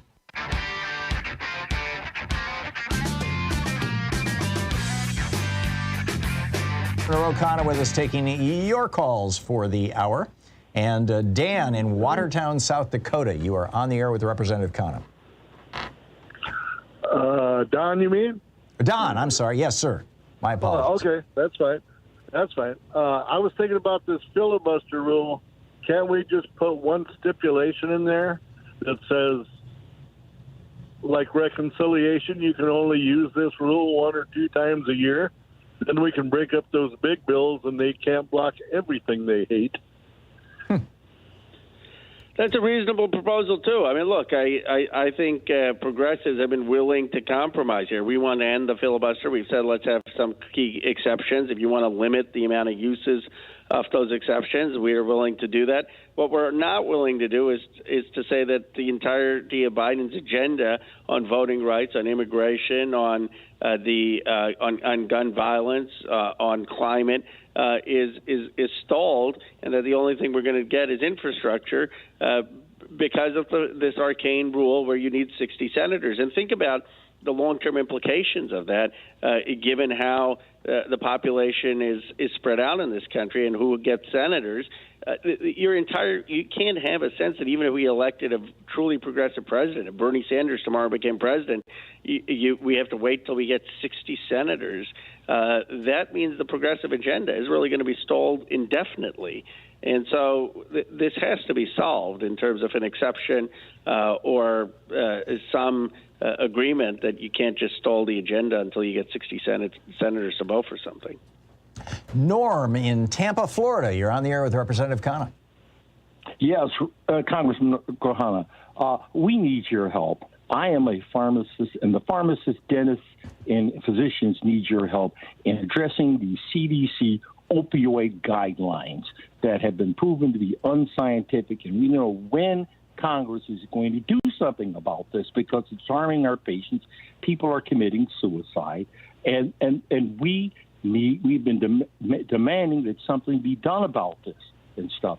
I have a blog, or we have a blog, and these are from people from the American Medical Association has come out against these so-called guidelines. The American Academy of Physicians have come out against these opioid guidelines, and we have. I have a blog called YouAreWithinTheNorms.com.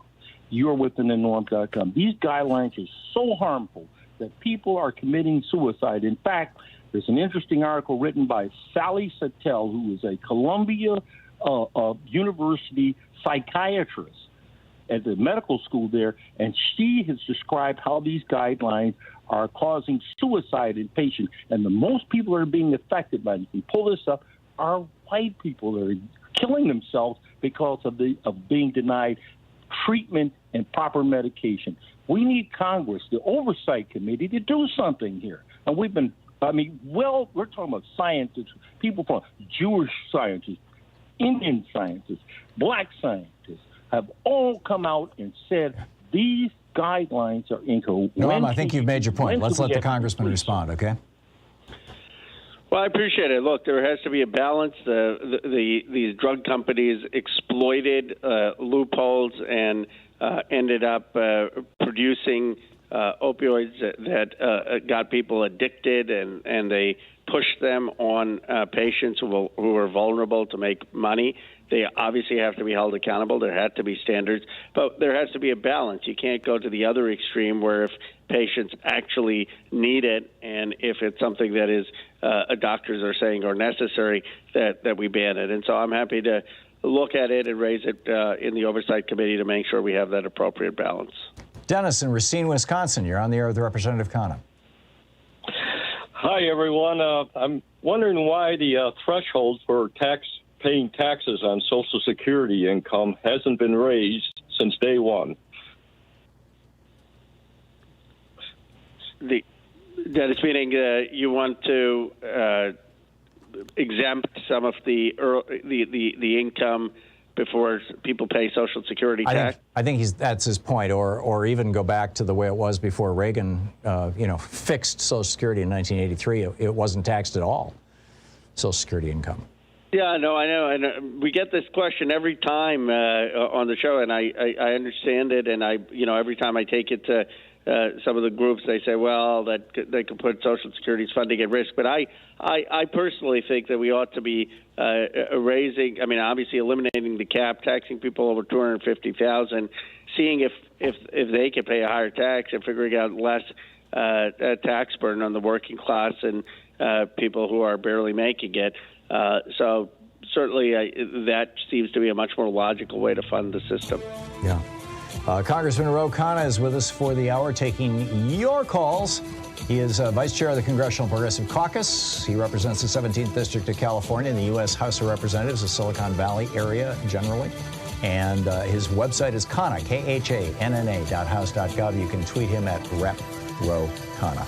We will be back right after this break at the bottom of the hour. Stick around.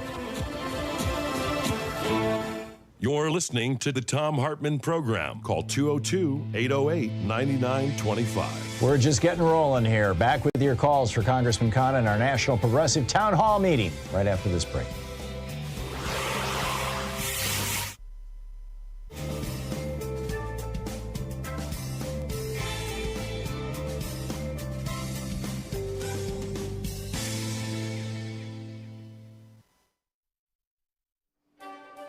Our book for the book report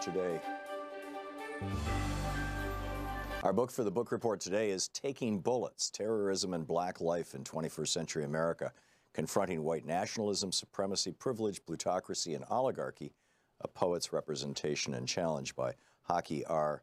Madhubuti. He writes, this is from the chapter, page 27, the chapter Terror in the Midst of Prayer and Empire.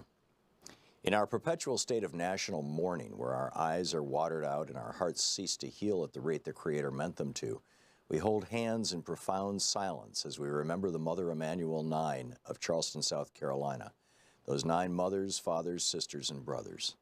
Even before burying, before black earth covered their caskets, too many ministers, media pundits, and plain white and black folks downgraded the terror that quickened their deaths of our finest in this land to the mental illness and race hatred, in quotes, of a single young white man. He may have acted alone, but he was not alone in his thinking, encouragement, gathering of arms, warped consciousness, confirmation, or ahistorical views, and yeses from the millions in the nation who proudly wear and display the Confederate flag above their hearts and fly it in all of its traitorous glory over a state capitol and other institutions. Again, we find ourselves at war with history and culture, entertaining another call for a national conversation on race and a president weary of trying to make sense of and comfort the grief-stricken nation with words from the highest office of the land. This was written while Obama was president. These are the facts, not an opinion or the ignorant ranting of compromised preachers and television pundits. A 21-year-old white man, a citizen of South Carolina, walked into the sacred and spiritual home of the Emmanuel African Methodist Episcopal Church of Charleston, the historic home of black liberation fighter Denmark Vesey, and fatally killed 9 of its members, including the pastor, during Bible study. This was a pure act of domestic terrorism.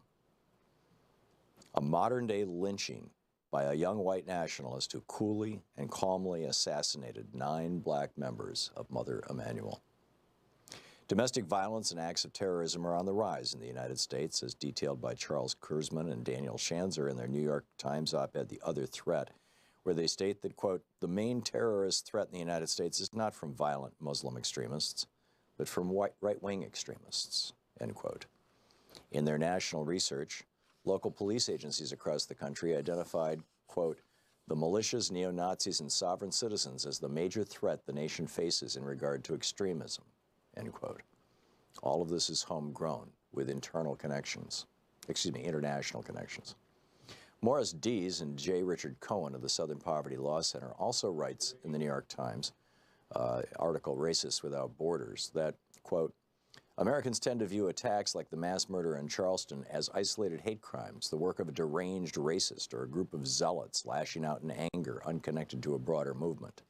This view we can no longer afford to indulge.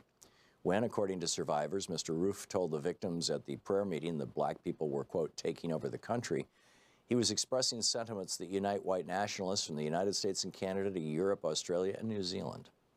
Unlike those of the civil rights era, whose main goal was to maintain Jim Crow in the American South, today's white supremacists don't see borders.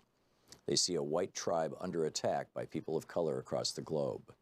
The end of white rule in Rhodesia, now Zimbabwe, and South Africa, they believe, foreshadowed an apocalyptic future for all white people, a white genocide that must be stopped before it's too late. End of quote. The internationalization of terrorism is not a foreign theory in today's social media world. Dees and Cohen will be speaking at a conference in Budapest about this transnational white supremacism that is emerging as the world grows more connected technologically. The message of white genocide is spreading. Also, David J. Whitaker's Terrorism, Understanding the Global Threat, gives another view. Clearly, our rush to forgive this mass murderer within 96 hours of this supreme tragedy is misguided, anti-human, and does not allow for properly grieving the fallen. As perfectly scripted, displaying the permanent effectiveness of Christian acculturation on the Sunday, June 21st, 2015 morning services at Mother Emanuel Church, the black Christians out-Christianed their white brothers and sisters. Before the morning sermon, the presiding elder, Reverend Norvell Goff Sr., found it necessary to thank the local, state, and federal law enforcement agencies for doing their job. He also stated, quote, a lot of folks expected us to do something strange and break out in a riot. Well, they just don't know us. We are people of faith, end quote. I find this statement inappropriate, insensitive, and ahistorical, implying, whether he meant it or not, that the recent uprising and rebellions in Ferguson, New York, Cleveland, and other parts of the nation were riots and did not include black people of faith, and that somehow they were strange in their social, political, and economic activism. Informed people do not riot against injustice or white terrorism. They study, organize, and strategically struggle at all levels, in the streets, on the campus, in front of the White House, and in corporate boardrooms. Dylan Roof stated his stated intentions were to start a race war, and informed black leadership understands that we cannot pray this away or appeal to any law enforcement agency that all across the country, including Charleston, has been seriously compromised. To label black reaction to murder, terrorism, deep unemployment, substandard housing, etc. as riots to blame the victim. The book, Taking Bullets. Missed my opening rant today? It's usually published over at HartmannReport.com, where you can read it and share it with your friends for free. Check it out, HartmannReport.com.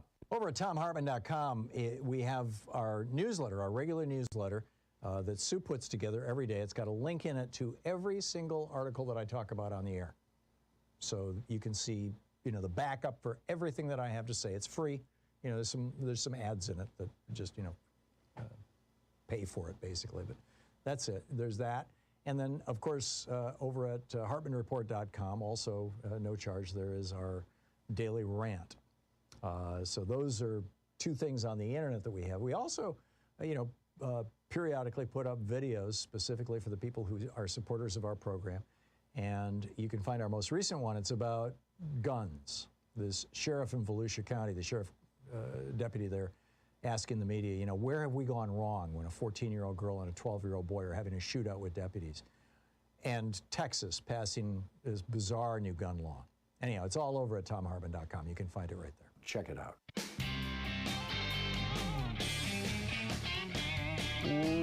Welcome back.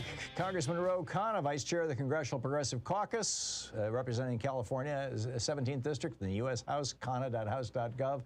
You can tweet him at Rep. Khanna is on the line with us for the hour, taking your calls in our Progressive National Town Hall meeting. And Carol in Houston, Texas, you are on the air with Representative Khanna. Hello? Hey, Carol, you're on the air. Hey, thank you for taking my call. Mr. Khanna, I am interested to know about an oversight committee that you just mentioned for the CDC. Are you going to be instrumental in bringing this about, or how is this going to work? Well, Carol, I serve on the Oversight Committee, so I will talk to staff and Carolyn Maloney, the chair. I chair the Environment Committee, but this one would go to the broader committee, and talk to her about needing a balanced policy on opioids that holds the pharmaceutical companies accountable, but also empowers doctors to do what's in their judgment. And then it will be her decision about how to move forward. Shannon in New Orleans, you're on the air with Representative Khanna. Yes, hi. I am in New Orleans. I am a CPA. I also have multiple sclerosis. In the state of Louisiana, medical marijuana is allowed for me, except for I cannot use it because the schedule is the way that it is. If I use it, I will get fired from my job. So even though Louisiana lets me use it, my employer can still fire me. Is there any plans to change the schedule? Can Biden please just change the schedule so that actual professional people that have diseases can actually use the medications that their doctors want them to use? My neurologist would like me to use this as it replaces 5 of the narcotics that I am currently prescribed, and it is much better for my health to use this than it is the Valium and the Xanax and the gabapentin and all of the other things that are taxing on my liver. But I can't use them because I need a job. Thank you. And thank you for sharing that, and I appreciate it. I mean, I'm on a bill with Cory Booker and Barbara Lee to eliminate marijuana from Schedule C, but your point is a good one. Even short of that, we should make it clear that employers shouldn't be able to discriminate and take action or fire someone if they are having a medically approved use of marijuana or using it when it's legal. So maybe there can be a legislation on that point, but I appreciate your sharing your story. Myron in Mobile, Alabama, you're on the air with Representative Khanna. Good morning, gentlemen. Hey, Myron. Good morning, Myron. Why don't the Democrats go after the pensions for these government officials that are practicing malfeasance in plain sight? When they talked about voter fraud was done by the GOP in plain sight. They put DeJoy in office to hamstring the post office.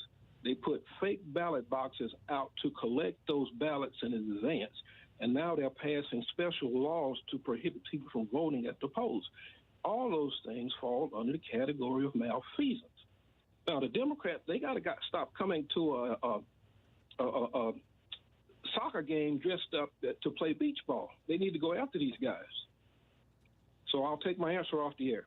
Thank you, Mike. Well, I agree with you, and I'm not one of those people who says let's just move on and forget the crimes that were committed. I think we have to hold people accountable, and taking away their pension is the least of that if they've committed blatant crimes, which I believe DeJoy has. And so obviously he should lose his pension if that's the case, but he also needs to face the consequences of the Justice Department. We need to make it clear that there are consequences to people who came in the administration and broke the law, or those things will continue. Jeff in Portland, Oregon, you're on the air with Representative Khanna. Hey, good day, Tom and Representative Khanna. Thanks for the vibrant town hall. You know, Representative Khanna, the beauty of a strong progressive agenda is that in doing the humane and responsible right thing, you almost always end up saving money in the long run. So with regards to climate and healthcare as a human right, I hope any reconciliation package has a real sense of urgency. And listening to Bernie on Tom's show yesterday and seeing Pramila Jayapal and Rachel Maddow last night, neither of them talked specifically about lowering the Medicare age, lowering the age for Medicare. I hope that's something you'll prioritize. And B, do you agree with your colleague Jamal Bowman that any bipartisan deal cannot include privatization of public assets? Thank you, Congressman. Jeff, a lot of good points. I do believe we ought to extend Medicare. The president campaigned on extending it to 60. I think that ought to be part of this infrastructure, a human infrastructure bill, in addition to what Senator Sanders is pushing, which is finally getting health, dental and vision and eye care for our seniors, for people who are on Medicare, expanding Medicare so that it covers those basics.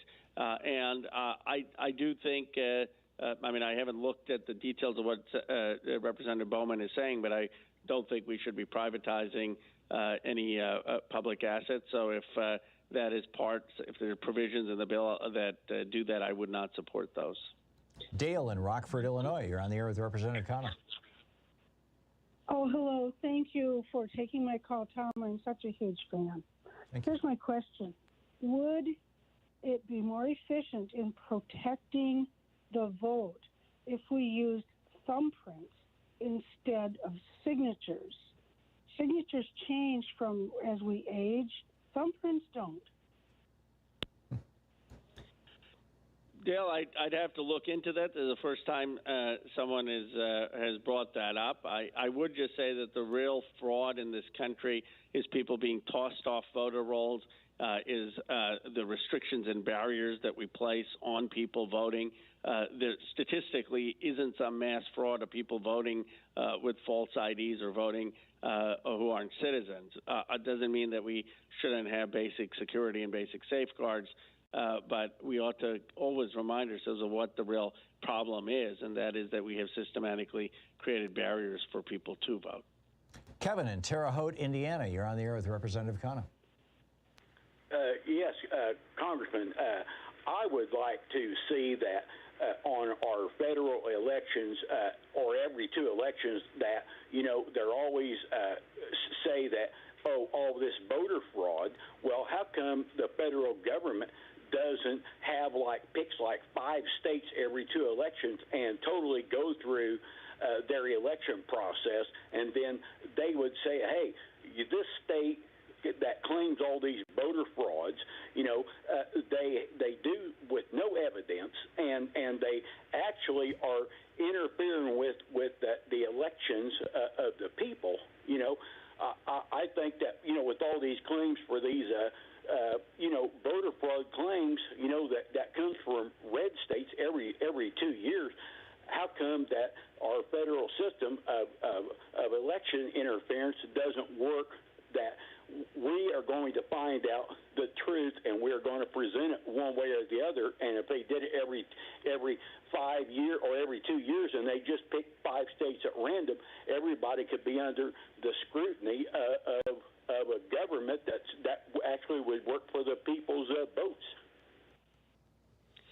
Yeah, it's a good idea, and I think maybe the Voting Rights Act, the John Lewis Voting Rights Act, can have that kind of provision. I mean, you need some provision to have federal government have that authority over states, and I think having basic auditing makes sense, because in most of these cases it's totally made up, and in many of the cases it's just conspiracy theories, and by and large in this country voting happens in a way that the barriers are the problem, not people committing fraud.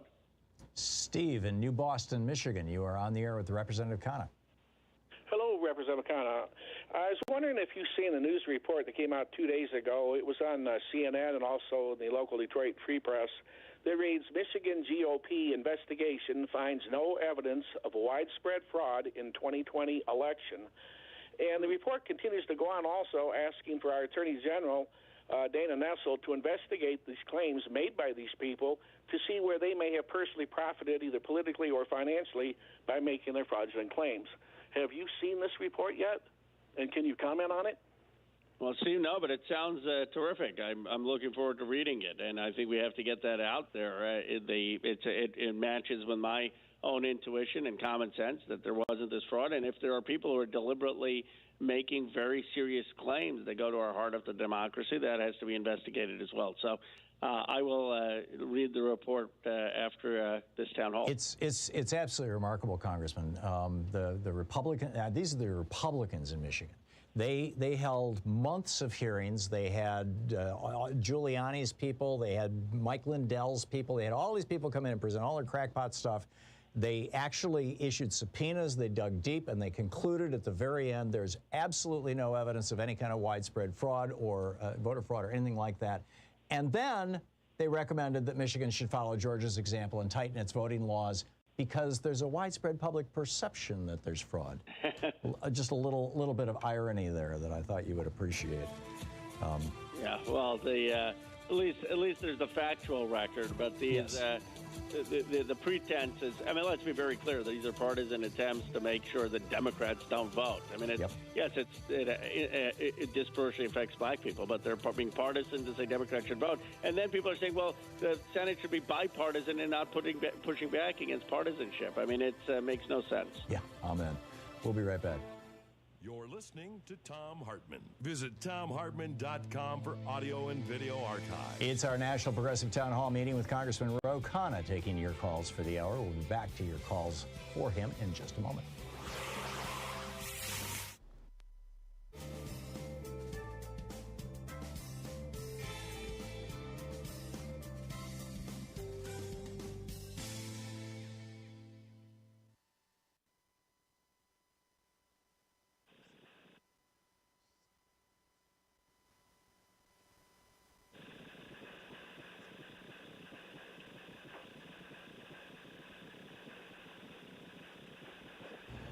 No? Yes? Maybe? Larry, can you hear me? Yeah, I'm here. Okay, you're on the air with Representative Khanna. My apologies. We had a microphone problem there. You're on the air. Okay, no problem here. Congressman Khanna, by the way, I once lived in your district. I have a quick fix for a major injustice of the Social Security system, and I'm a perfect example. I get $800 a month Social Security because I worked most of my life for extremely low wages. So I was penalized once for having to work hard for low wages. Now I'm penalized permanently for a low Social Security. I think that there should be a minimum floor on Social Security that's somewhere near what a person could live on with some dignity. I'm suggesting like $1,500 a month. It wouldn't cost that much, be very effective. It's a clean kind of bill. What's your response? Larry, that makes a lot of sense to me, especially because that's similar to the SSDI program, and so I think at the very least, if someone is working, and there ought to be a floor to it. So I am happy to look into that as a legislative proposal. Yeah, I think that's particularly nuts. I mean, you know, I went on Social Security 5 years ago, and I'm making over $3,000 a month on Social Security because during my life I've had some really, really good years. And, you know, selling businesses and things. But, you know, why should somebody be punished for working low-wage work all their lives? It just doesn't, I don't get it. Anyhow, Liz in Los Angeles. Liz, you're on the air with Congressman Khanna. Hi, good morning. I listen to a lot of public radio, and the other day, it was either yesterday or Wednesday, I heard a report that Mitch McConnell was actually losing to his opponent in the race, and suddenly at the last minute, McConnell won his seat back. And I think there should be an investigation into whatever went on there in Kentucky. Liz, and Congressman, I had repeated that a couple of weeks ago. Somebody had called in and said it, and I took it to be true. I just looked at the Mason-Dixon polling from October of 2020, and Mitch McConnell at that point was leading Amy McGrath by about 7 points. So, you know, I think Liz's premise might be wrong. Yeah, well, I think that the challenge for us is how do we defeat McConnell? I mean, he's obviously a very effective politician in terms of the alliances, corporate alliances he's had in Kentucky.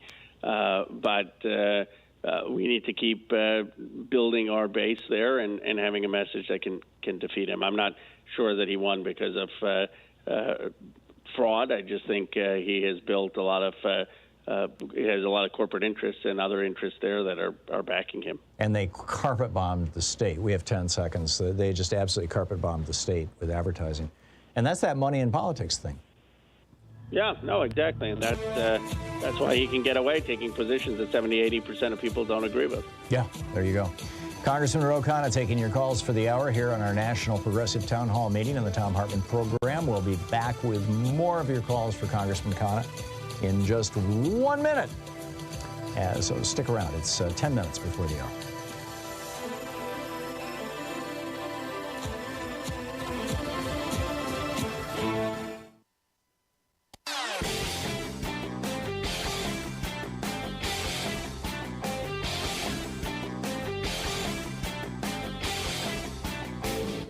Our 1 hour free podcast recaps our show, and it's available wherever fine podcasts are found. And we have the full 3 hour podcast available over at ThomHartmann.com if you want to really support our program. Over at the Thom Hartmann website, ThomHartmann.com, we have, you know, the full podcasts and there's just a lot of information, and our newsletter. And the newsletter is extraordinary. It's free. Sue puts it together every day with her stack, and it's just great content. Links to every single article that I talk about on the air, and things that are peripheral to them as well. It's really worth the effort. And then, of course, at HartmannReport.com, there is my daily rant, which is typically incorporated into the program, but it's a written version of it, and that's also something that there's no cost for that at all. So you can check that out as well. Also, we've got a new video up about the dueling memes. If at first you don't succeed, try again, or the definition of insanity is doing the same thing and expecting a different result. Schumer is going to try to do what Harry Reid did in 2013 by forcing votes. Will it work? We'll see. Check it out at ThomHartmann.com. Congressman Ro Khanna on the line, taking your calls for the hour. And Paul in Woodinville, Washington, you're on the air with Representative Khanna.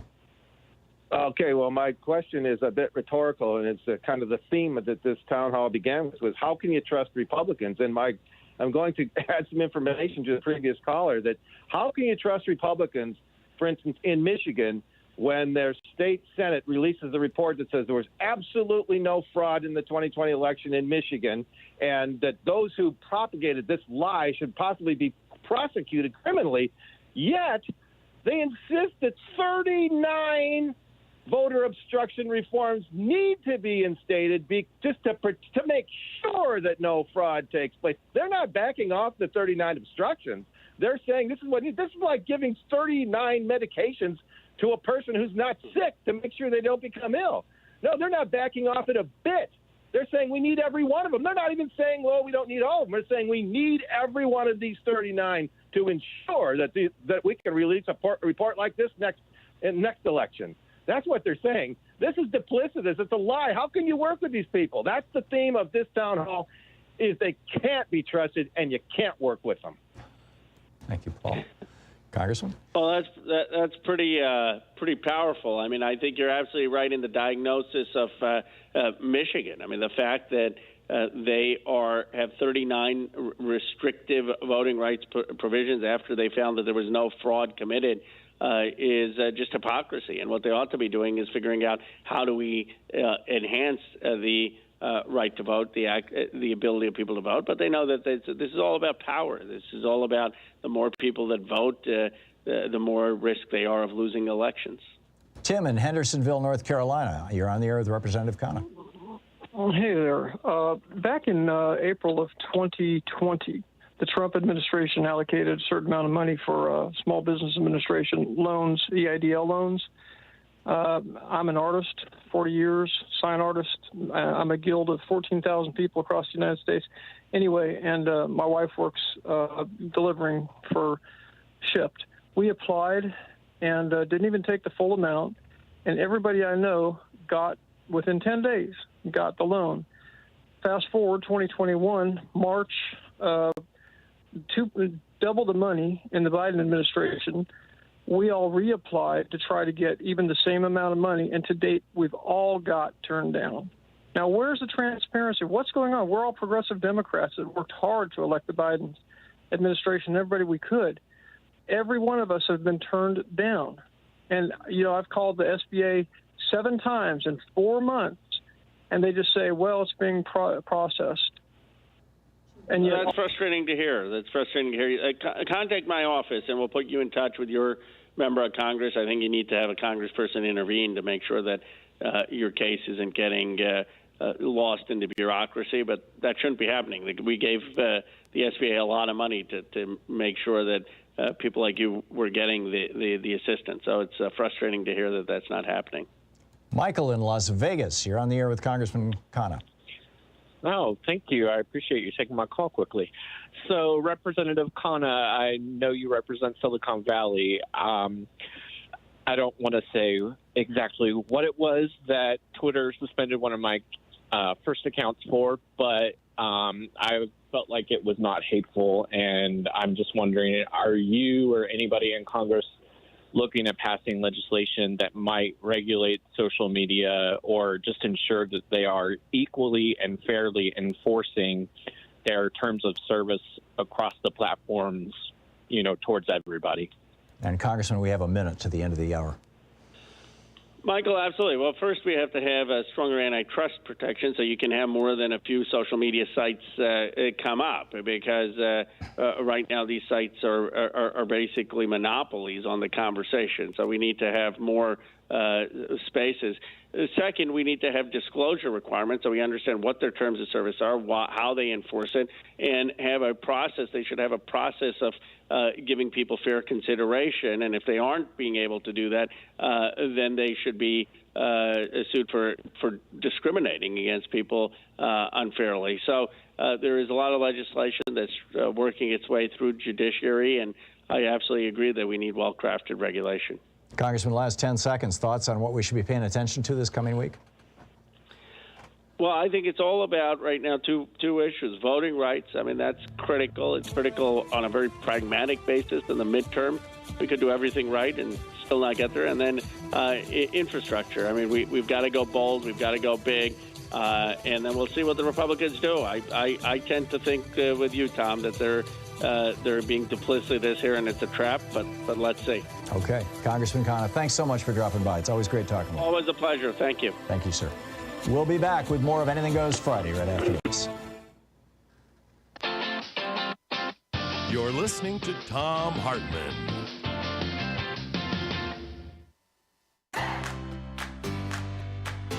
These companies support the Thom Hartmann Program. They are HelloFresh, the #1 meal kit delivery service. More information at HelloFresh.com, code TOM. CB Distillery for sleeping and pain relief. More info at cbdistillery.com, code TOM. Annie's Kit Clubs, creativity delivered right to your door. More info is available at annieskitclubs.com/Tom. EasyFlow, personal air filtration system. Fresh air anywhere. More info at easyflowusa.com, code TOM. Masterclass with world-class instructors. More info at masterclass.com/Hartman. And Dinovite, only the best all-natural pet supplements. More info at dinovite.com.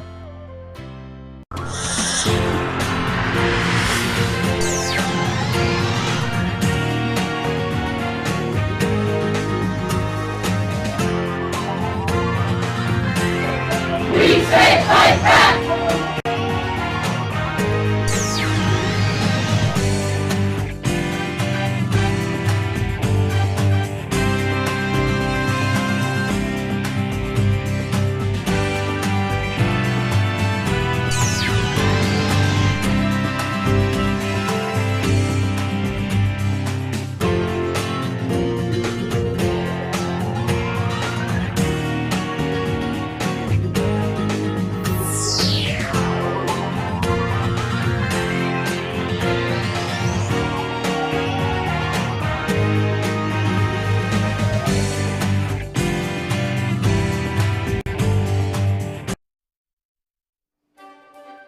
book for the book report today. Our book for the book report today is Taking Bullets, Terrorism and Black Life in 21st Century America, Confronting White Nationalism, Supremacy, Privilege, Plutocracy, and Oligarchy, a Poet's Representation and Challenge by Haki R. Madhubuti. He writes, this is from the chapter, page 27, the chapter Terror in the Midst of Prayer and Empire. In our perpetual state of national mourning, where our eyes are watered out and our hearts cease to heal at the rate the Creator meant them to, we hold hands in profound silence as we remember the Mother Emanuel 9 of Charleston, South Carolina, those 9 mothers, fathers, sisters, and brothers. Even before burying, before black earth covered their caskets, too many ministers, media pundits, and plain white and black folks downgraded the terror that quickened their deaths of our finest in this land to the mental illness and race hatred, in quotes, of a single young white man.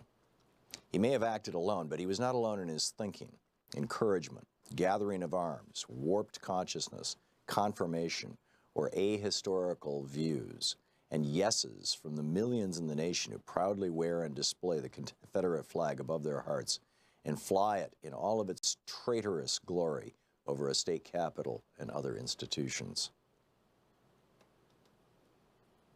Again, we find ourselves at war with history and culture, entertaining another call for a national conversation on race and a president weary of trying to make sense of and comfort the grief-stricken nation with words from the highest office of the land. This was written while Obama was president. These are the facts, not an opinion or the ignorant ranting of compromised preachers and television pundits. A 21-year-old white man, a citizen of South Carolina, walked into the sacred and spiritual home of the Emmanuel African Methodist Episcopal Church of Charleston, the historic home of black liberation fighter Denmark Vesey, and fatally killed 9 of its members, including the pastor, during Bible study. This was a pure act of domestic terrorism. A modern-day lynching by a young white nationalist who coolly and calmly assassinated 9 black members of Mother Emanuel.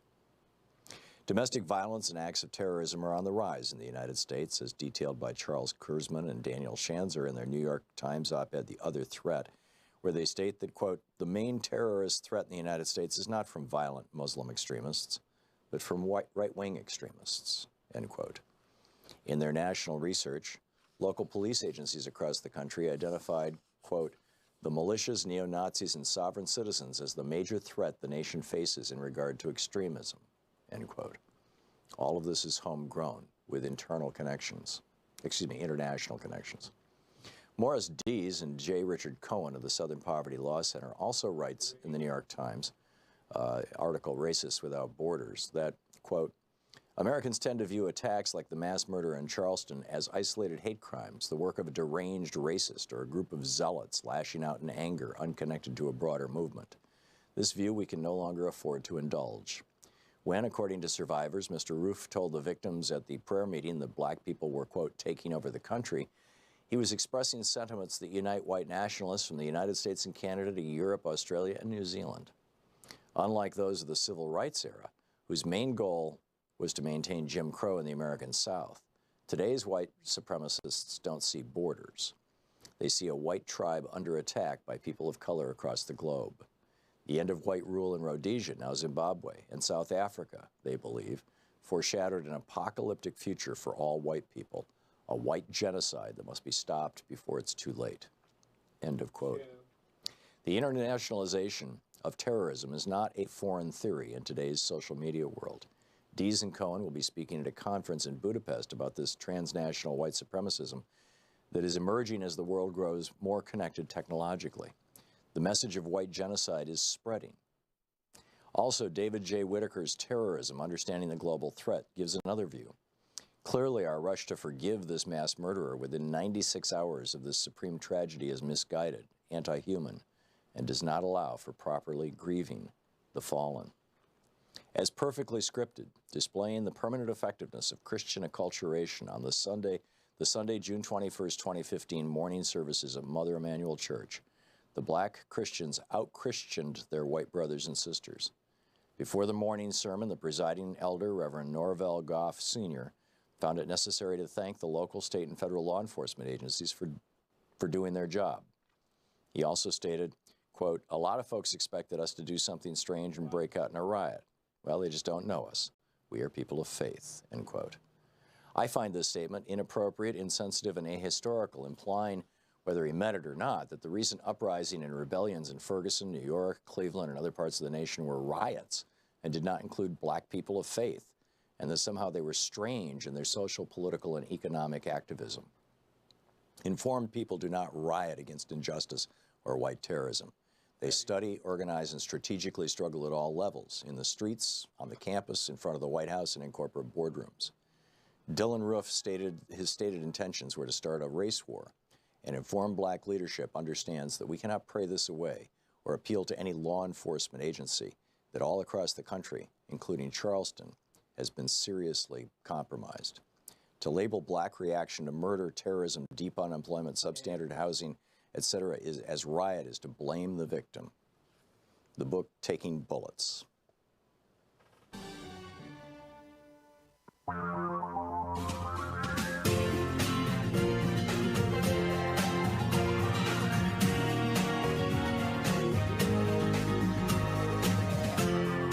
This is the Thom Hartmann Program. And welcome back to the third hour of our program. On the line with us, our old buddy, Dr. Michael Mann, literally one of the world's leading climate scientists, distinguished professor of meteorology, the director of the Earth Systems Science Center at Penn State University, a member of the National Academy of Sciences, recipient of the Tyler Prize, author of several books, including most recently The Madhouse Effect, How Climate Change Denial is Threatening Our Planet, Destroying Our Politics, and his most recent one, The New Climate War. Michael Mann with 2 N's.net is his website. You can tweet him at Michael E. Mann with 2 N's. And Dr. Mann, welcome back to the program. It is going to be 115 degrees in the shade here in Portland this weekend. When we were, Nate and Sean and I were talking about you being on the program here before we went on the air, as we were setting stuff up and getting ready, Nate pointed out that back in 2019, on this show, you had told us you were shocked that the Arctic was hitting 104 degrees. It's 119 now in the Arctic. What is going on? Yeah, thanks, Tom. It's good to be back with you. And that Arctic temperature reading, fortunately, it isn't quite as bad as it sounds. That was a ground temperature estimate from satellites. And as you know, as we all know from walking around in our bare feet in the summer on hot sand, the ground can get much hotter than the air around it. The air temperatures were in the 80s, and that's bad enough. Temperatures in the 80s Fahrenheit up in the Arctic. So we're seeing the warming. But as you noted, if you really want to see the devastating impact that climate change is already having, all you have to do is go outside your door because you're witnessing that in Portland. You're witnessing that in the Pacific Northwest, an unprecedented heat wave that has the fingerprint of human activity, human-caused climate change all over it.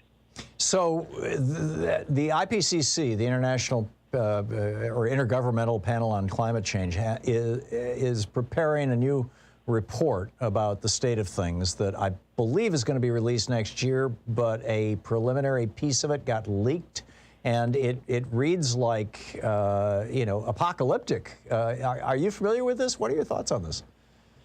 I am. It's a draft report, and so those of us sort of in the field are always a little bit antsy in talking about these leaked draft reports because they are drafts. They haven't yet been reviewed, and there is great likelihood that there will be all sorts of comments, peer review comments that will be made, and the report will be revised in response to them. But here's the important thing to know about all of these reports.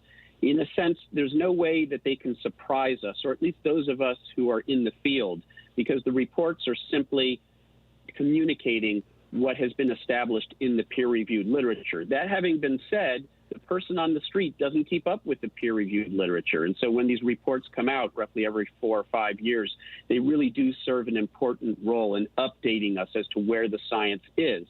And it is fair to say that there are developments over the last 4 years since the last IPCC report that do demonstrate some impacts are clearly appearing earlier than we would have expected. And one of the examples is, in fact, the impact that climate change is having on extreme summer weather events, unprecedented heat waves and droughts and wildfires and floods. And the climate models, it turns out, are a little bit behind the curve in capturing some of the real world processes that are involved. And so some of our work has, in fact, argued that the climate models used by the IPCC to assess the impacts of climate change may be underestimating the impact that climate change is having on these extreme summer weather events. And you're witnessing it right now in the Pacific Northwest, a truly unprecedented heat wave, and one for which people who live in that part of the country aren't prepared for. Simply aren't prepared for the sorts of heat waves that we're used to seeing in the desert Southwest.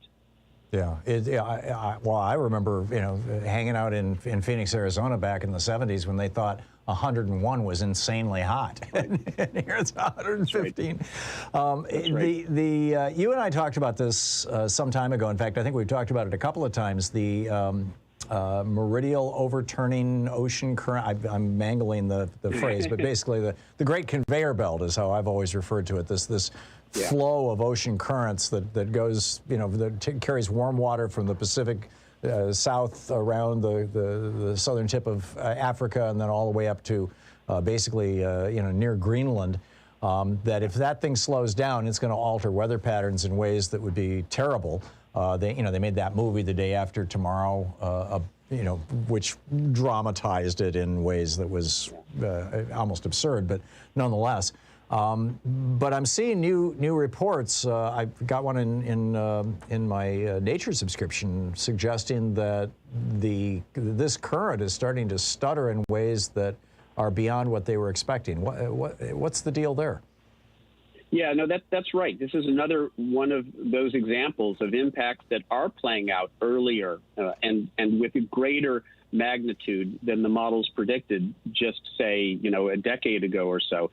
In fact, back in 2015, my co-authors and I, Stefan Rahmstorf from the Potsdam Climate Institute and colleagues, published an article where we demonstrated using models and paleo observations that there is this unprecedented slowdown in this very important current system, as you say, the Atlantic Meridional Overturning Circulation, to use the technical term, or AMOC, or simply the conveyor belt that transports warm waters into the higher latitudes of the North Atlantic. You dump a whole lot of fresh water into the Arctic, which happens when you melt ice sheets like the Greenland ice sheet, and that fresh water freshens the upper part of the ocean. That decreases the density of the surface waters that are used to sinking there.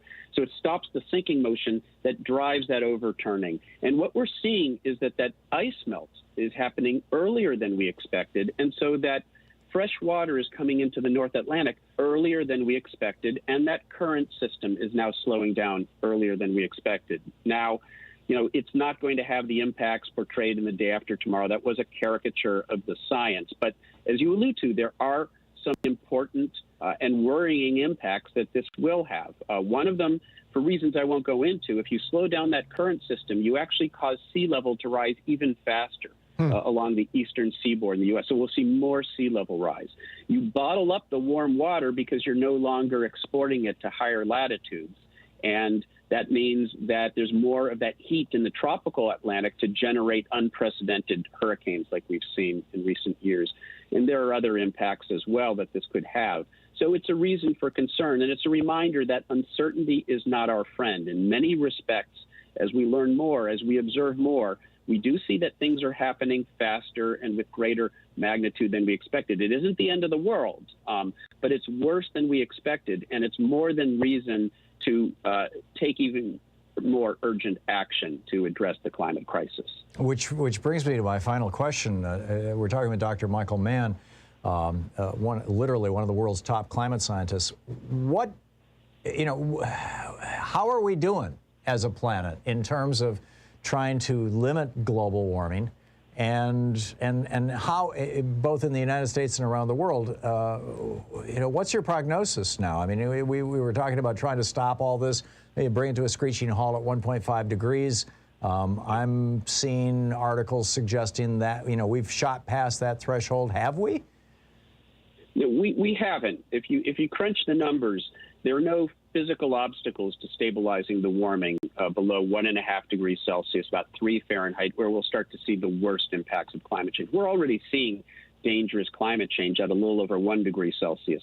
It gets much worse at 1.5 and even worse at 2 degrees. So it's not a cliff that we go off at any particular amount of warming, but it's like this dangerous highway that we're going down, and we want to get off at the earliest exit we can. The 1.5 degrees Celsius exit still is available to us, but we have to take dramatic action. We have to bring carbon emissions down by a factor of 2 in less than a decade. That's a monumental task. We're seeing some reasons for optimism now, more leadership from the United States going into this next conference of the parties in Glasgow later this year, COP26. There's reason to believe that we'll see meaningful ratcheting up of those Paris commitments, enough to start to get us on that path that we need to get on if we're going to avert catastrophic warming. Okay, but we've all got to work our butts off to make this happen. That's right. Yeah. Dr. Michael Mann, thank you so michaelmann.net, the website. You can tweet him at Michael E. Mann with 2 N's. Dr. Mann, thanks so much for dropping by. It's always great talking with you. Thank you, my friend. I appreciate it. We will be back with Anything Goes Friday on the Thom Hartmann Program. Back with your calls right after this. It's 15 minutes past the hour here on the Thom Hartmann Program. The place where despair is not an option. This is the Thom Hartmann Program. Defending America from the weapons of mass deception. We'll be right back.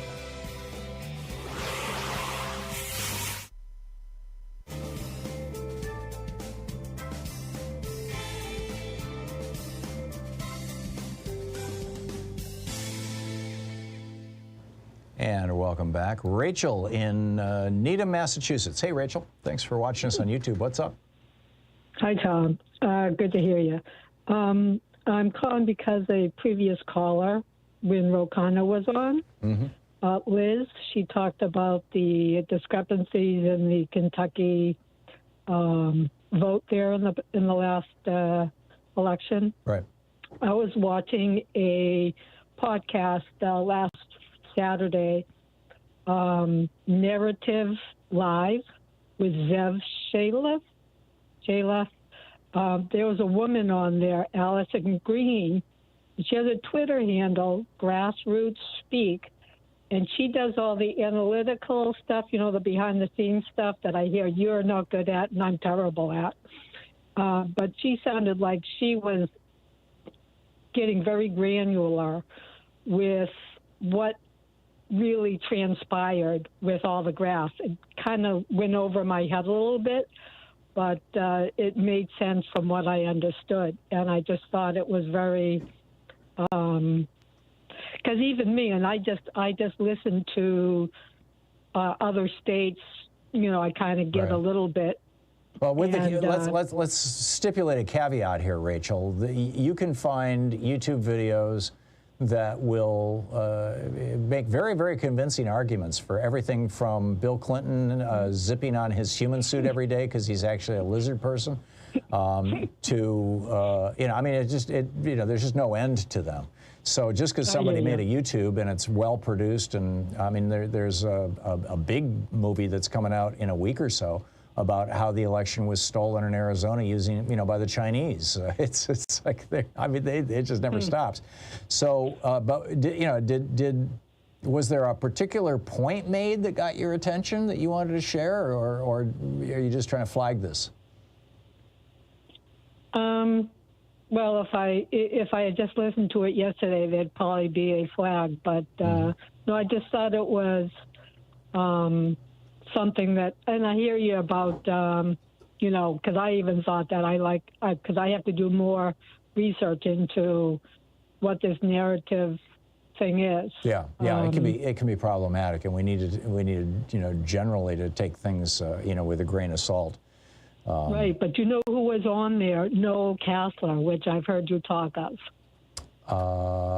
Yeah, although I don't recall that Noel Castler, wasn't he involved at one point with Donald Trump? I mean, I'm forgetting exactly what he did. Yeah, he worked behind the scenes with The Apprentice, and that's right. He That's talked right. about him. Yeah. He was like the go-to person. He was like the in-between person. That's right. He was Trump's gopher. He was the guy who was saying that Trump was wearing diapers because he was incontinent or something like that, and that he was snorting cocaine. That's right. That was Noel Castler.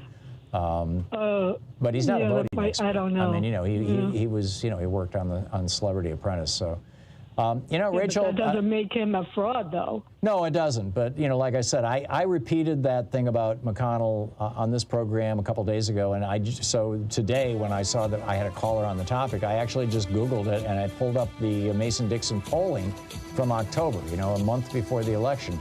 And Amy McGrath was quite a bit behind at that point. So, I thought she was ahead. No, so okay. I need to correct myself here. And, and I took that from, we had a caller from Kentucky a few months ago who made that comment that McConnell was way behind.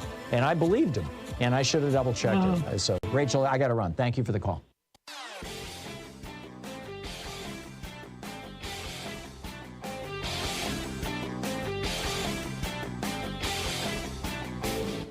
Change starts with you. You can be calling your Democratic or Republican representatives to let them know what you think by calling 202-224-3121. It's the Capitol switchboard. It'll get you right through to them. Just a reminder that my daily rants are published every day over at hartmannreport.com. And our podcast, our 1-hour podcast of the show, which is entirely free, is available through, iTunes and all the normal places where you find podcasts. Cut down of our show, and that we post a weekly video over at thomhartmann.com. And the one this week is about seditious conspiracy, U.S. Code 2384. And the argument I'm making is that this law, which imposes 20 years in prison to, by force, prevent, hinder, or delay the execution of any law of the United States, end quote, is something that we should be seriously considering dusting off and applying to not just the people who showed up on January 6th, but the people who sent them there. Check it out, thomhartmann.com.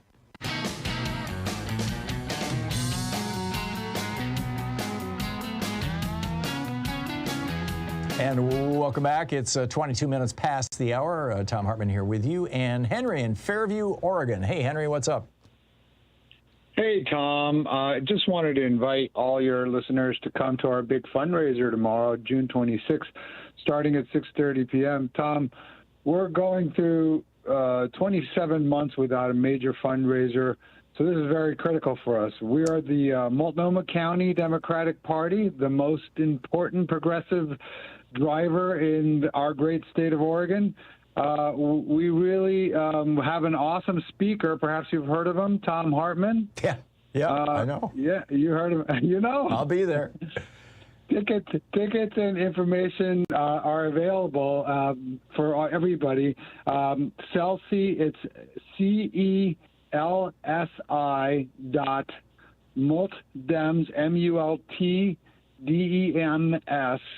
MULTDEMS.org. And if you can't remember all that, just multdems.org is the main website, and you can drill down into it. And that's in Multnomah County, which is Portland basically, and environs. So Henry, thanks for the plug, and good luck to the Multnomah Dems. May you all raise a whole pile of money, because you're doing God's work there. Thank you. Jessica in Chicago. Hey, Jessica, what's on your mind today? Hi, Tom. I love that you let us fight for the important causes. We need to give reparations why there are still actually 3 living survivors of the Tulsa massacre. And we need an apology for the horrors of the enslaved and the horrible massacre. I have another plug. My daughter, Kelly Michaela, is a supporter of 40 acres in a school. She's working on donations to black farmers in Pittsburgh. And the email to donate is at givebutter.com. And Kelly Michaela, you can go on a thing where you can go under her group, too. Yeah. But, Tom, I absolutely loved you had Greg Pallas on. He did a brilliant job, detective work, and the proof of how he got Pamela Reardon to admit like 30,000 voters off the roll. That's so illegal. Yeah. So I want to say, let's put Pamela Reardon in handcuffs. I always saying that. Yeah, well, it's there's something very, very skeezy going on in Georgia, and I don't think that people, and I'll be talking about this tomorrow for the Multnomah County Democrats. I don't think that people had, even in Georgia, I don't think the Republicans realized that when they wrote into this voting bill, maybe they did, but when they wrote into this voting bill, that individuals can challenge voters, and those voters then have to go to the Secretary of State's office and prove that they're who they are before their vote actually gets counted. That I don't think they realized that one person could challenge 30,000 voters in one fell swoop.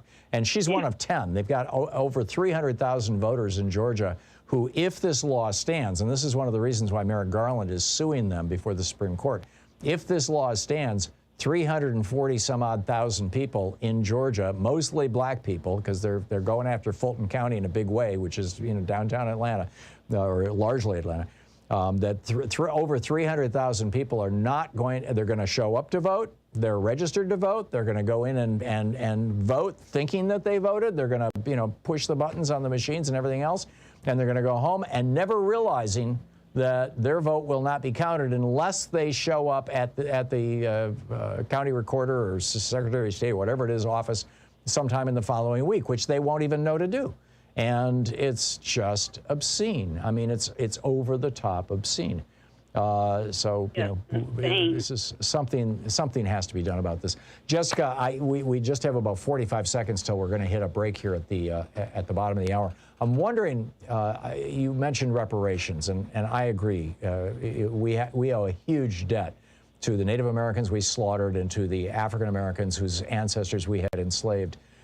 Is there a particular piece of legislation or any particular program that you think is a good example of how we should be doing this? Not yet. That's why GiveButter.com. We're doing it individually. I'm going to put $100 in that, and I love all your causes. I'm going to help out your causes too. GiveButter.com. Okay, I'll have to check that out. I'm not familiar with it. Yeah, GiveButter.com. It's 40 acres in a school to help the black farmers. Yeah, 40 acres in a school. That's great. Jessica, thank you. Thanks for the heads up on that. I will check it out during the break. It's 27 minutes past the hour here on the Thom Hartmann Program. It's Anything Goes Friday. We'll be back, and it's getting hot. We'll be back with your calls after this. Stick around.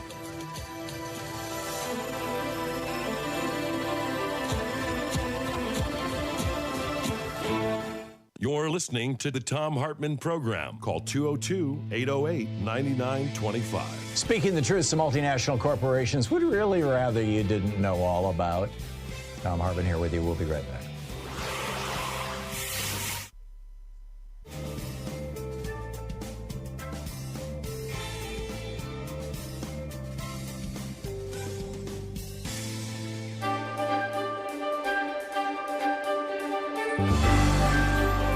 For our book club today, we're reading from David Blight's book, Frederick Douglass, Prophet of Freedom. This is from the introduction. In his speech at the dedication of the National Museum of African American History and Culture in Washington, D.C., September 24, 2016, President Barack Obama delivered what he termed a, quote, clear-eyed view of a tragic and triumphant history of black Americans in the United States. He spoke of a history that is central to the larger American story, one that is both contradictory and extraordinary. He likened the African American experience to the infinite depths of Shakespeare and Scripture. The, quote, embrace of truth as best we can know it, said the president, is, quote, where real patriotism lies.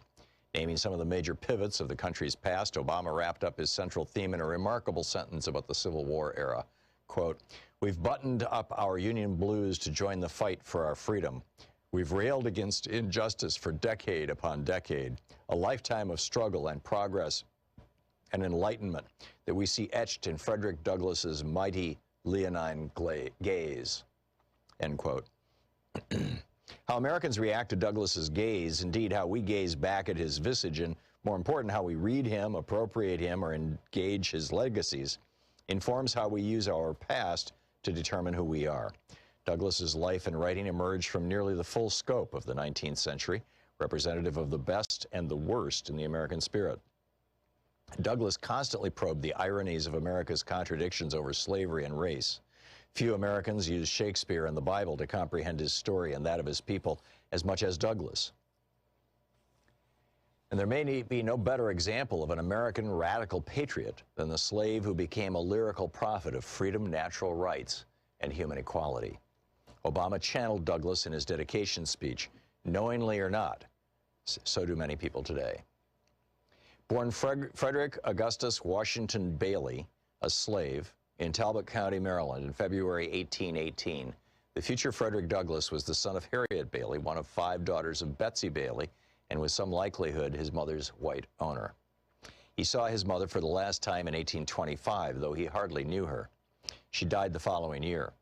Douglass lived 20 years as a slave and nearly 9 years as a fugitive slave subject to recapture.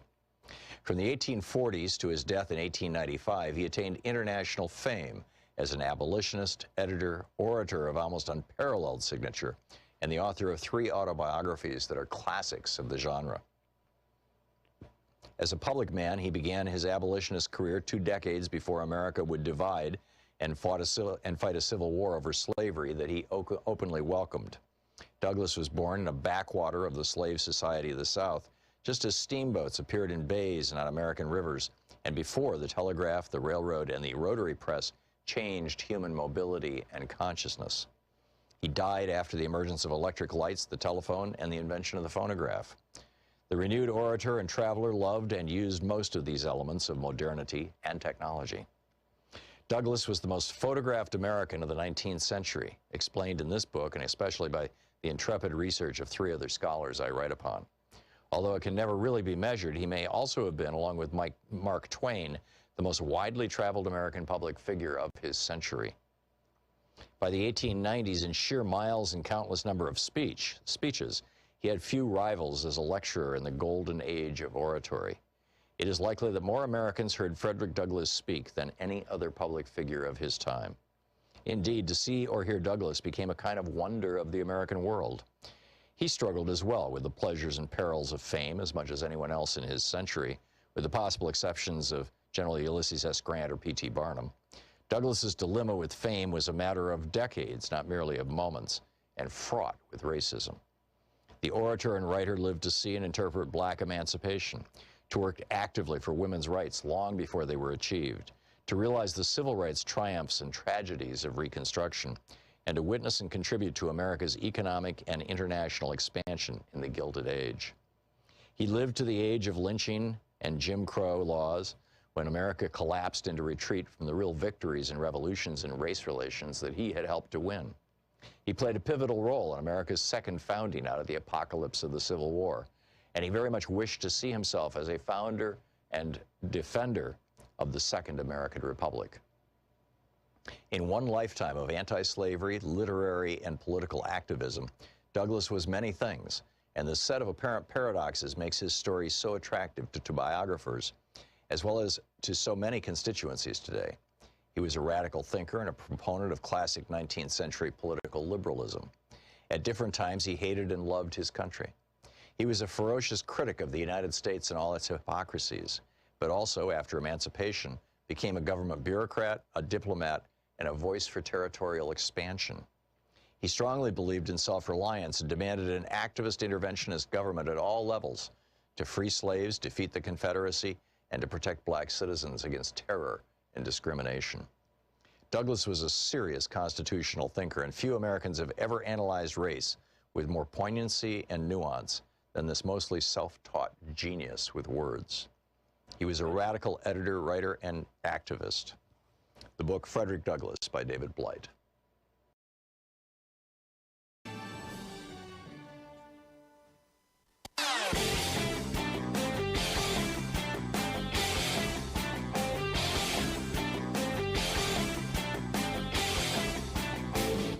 Share the Thom Hartmann Program with your friends. We're available on SiriusXM, Free Speech TV, Pacifica, commercial stations nationwide, YouTube, Twitter, Facebook, on the Thom Hartmann app, and you can even tell your smart speaker to listen to the Thom Hartmann Program.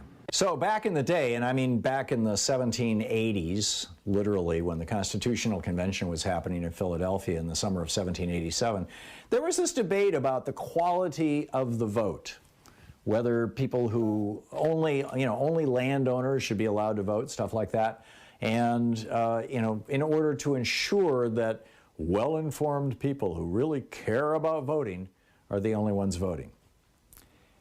It didn't pass. It was rejected by the framers of the Constitutional Convention, this idea that only landowners should be allowed to vote. Never made it in the Constitution. But a variation on this is now being proposed in the Arizona legislature.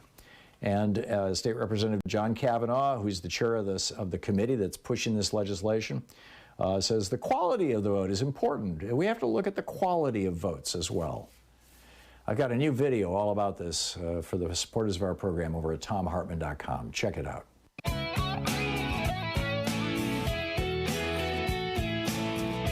Anything Goes Friday, and Gina in Sebastopol, California. Hey, Gina, what's on your mind today? Hey, how's it going? Hey, thanks for taking my call, and I'll take the answer off there. I've been listening this morning in the news, national news. What's going on, if you could update us, please, on ensuring that the law they pass, or the bill they pass, includes fully financing the election, local election boards, so that they're not taking just volunteers and paying them a day labor wage, but in fact taking professionals who know the how can I say, the workings of elections in that particular district. I have done it. I've been a captain precinct 13 in San Francisco when I lived there, and it's mostly it's a good thing because you've got good, conscionable people getting involved. But I'd like to see it financed so you just, it wasn't just haphazard. And I'll take my answer off the air. Thank you. No, thank you, Gina. I totally get it. And, I've told the story before. My mom was one of those people who, checked people in when they were voting when I was a little kid. To the best of my knowledge, federal dollars are not funding those things at the state level. Now, I may be wrong on that. It's possible that the Help America Vote Act, in addition to allocating $5 billion to give to voting machine companies, also passed some money to the states for this, but I don't believe so. I believe that these are things that are funded at the state level. Probably there would be a mechanism through which it could be funded federally, because the Constitution does give the federal government the right to administer federal elections.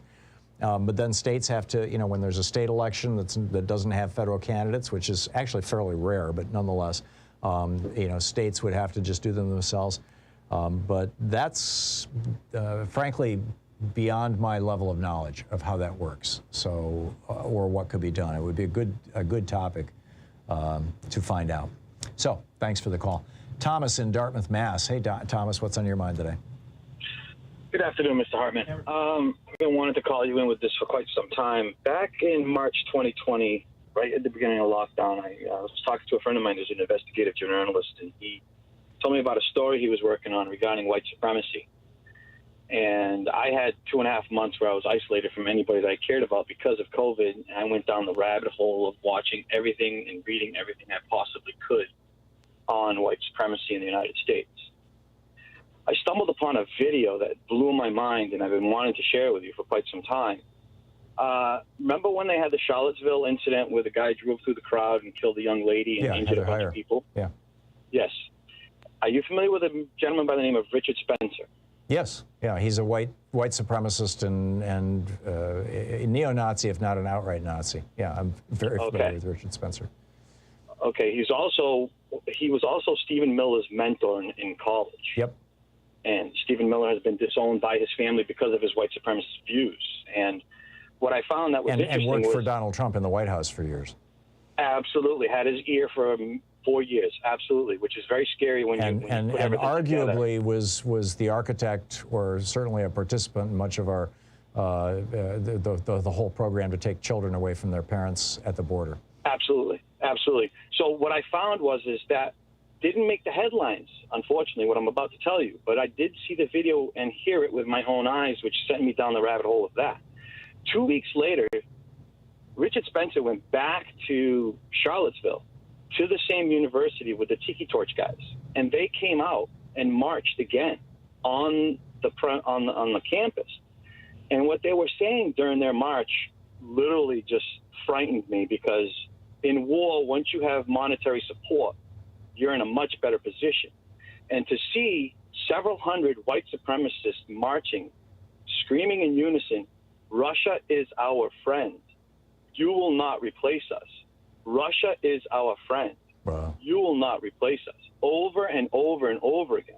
Yeah. So I started looking deeper into Mr. Putin and Russia and what they've been up to with right-wing movements globally, and It's knowing huge. that white supremacy, it's enormous what Putin is up to, and it's frightening. And there's a huge movement within Russia, and you know, I can't speak specifically about Putin, but broadly, you know, a white nationalist movement. And that, you know, in Russia, and they're not unique in this, by the way. This is, you'll find this throughout a lot of the former Soviet states, and you know, particularly in the in those regions. I'm forgetting the name of the region in Russia where they had that school that got occupied, you know, by the breakaway rebels, and it was actually a Muslim movement. And so, and they're identifying these Muslims as not white, and so, you know, because it's not just white. This is not just being a white ethno state, which is people like Spencer are trying to emulate here in the United States, but it's also a pseudo-Christian ethno state. Yes. And but here's one other thing, if I could just interrupt you real quick, because I want to get this point to you as well, is that I also went down the rabbit hole of Putin and understanding, and I also studied Mussolini, and I studied Hitler for many years, and I realized that Mussolini and Hitler were essentially, they were socialists in the beginning of their political careers, and then they make this pivot to fascism. When the moneyed interests finally show, you know, their willingness to work with them, they'll make this pivot. And I watched the 2-hour video that was put out by the Financial Times. It was a direct interview with Vladimir, and in that interview, he literally admits that he has made the pivot. He's done the Mussolini-Hitler pivot. He is no longer a communist. He is a full-blown white supremacist, nationalist, fascist leader. And even the guys from the Financial Times jumped up in their chair and started scribbling everything coming out of his mouth as fast as possible. It's such a pivotal moment, they've actually isolated it and put it up on YouTube. So for me, as an American citizen, seeing what's going on globally as well as nationally, the white supremacist movement in this country is no joke, and we must. No, it's not a joke, and it is not just in this country. It is international, and it is being contributed to, shall we say, not just by Russia, but by others. But certainly a lot of this stuff is coming out of Russia. Many of the trolls as well, you know, the whole white nationalist trolls. So yeah, you know, I totally get it, and I get why you're so shocked by it. But you know, it doesn't seem to be a secret. Thomas, thank you for the call. Larry in Los Angeles. Hey, Larry, what's up? Hi. Yesterday, you were trying to recall the 3 main Nixon con artists who were never held accountable. Right. 2 of which were have gone on to commit crimes against the American people: Paul Manafort and Roger Stone. The third was Lee Atwater. Yes, you're right. He died in 1991. So that and the 3 of them had a PR firm back in the 70s with Nixon. Thank you for that. But I bring him up today because when I was talking about the critical wealth theory, I was actually using Lee Atwater's Code of Ethics, where he explains that you can no longer use the N-word anymore, but racism has become so abstract that all you have to do is say tax cuts. And it hurts minorities more than it does whites, and therefore they're willing to fight that battle. Right, white people get it. That's the new. That was in the what was it, the 80s that he said that, or maybe it was before. Maybe it was the 70s that he said that. Mother Jones was who dug that video out. And so, and it's still out there. I wish everybody would play it once every 2 months or so, because Mitch McConnell, the main reason why he's against the current president is he doesn't want them to get rid of Trump's tax cuts for the rich. Right. There's that code word again. Yeah. And so when I was talking about critical wealth theory, Mitch McConnell, Moscow Mitch, is practicing what Lee Atwater taught us back in the 80s. Mm-hmm. Tax cuts hurts minorities. And Mitch McConnell doesn't want to get rid of that racist policy, the systemic racism that's built into it. He doesn't want to get rid of that for America because he wants Biden to fail. Yeah. And Biden needs to make sure that he gets a huge tax cut for the rich. All he has to do is look at what happened with Obama. Obama extended Bush's tax cuts in his first term and saw 1 million jobs created. Yeah. He then increased taxes on the rich in his second term and saw 10 million jobs created. Yeah. And you go right down the line. Bill Clinton increased taxes on the rich and saw 23 million jobs created. George Bush cut taxes on the rich and saw 1 million in 8 years. Obama saw 8 times as many jobs as Bush saw created. Yeah. No, I'm with you, Larry. You pointed that out before on this program, and keep doing it because you are absolutely right. These policies work to the advantage of the very, very wealthy, these Republican policies. And you can take this back many, many years, many decades throughout most of my lifetime, and Democratic policies work to the advantage of everybody else. But spot on. Larry, I got to run, but thank you for the call. I may have that Atwater clip. I want to preview it before I play it. You're listening to Thom Hartmann. Visit ThomHartmann.com for audio and video archives. We'll be right back. It's 46 minutes past the hour here on the Thom Hartmann Program.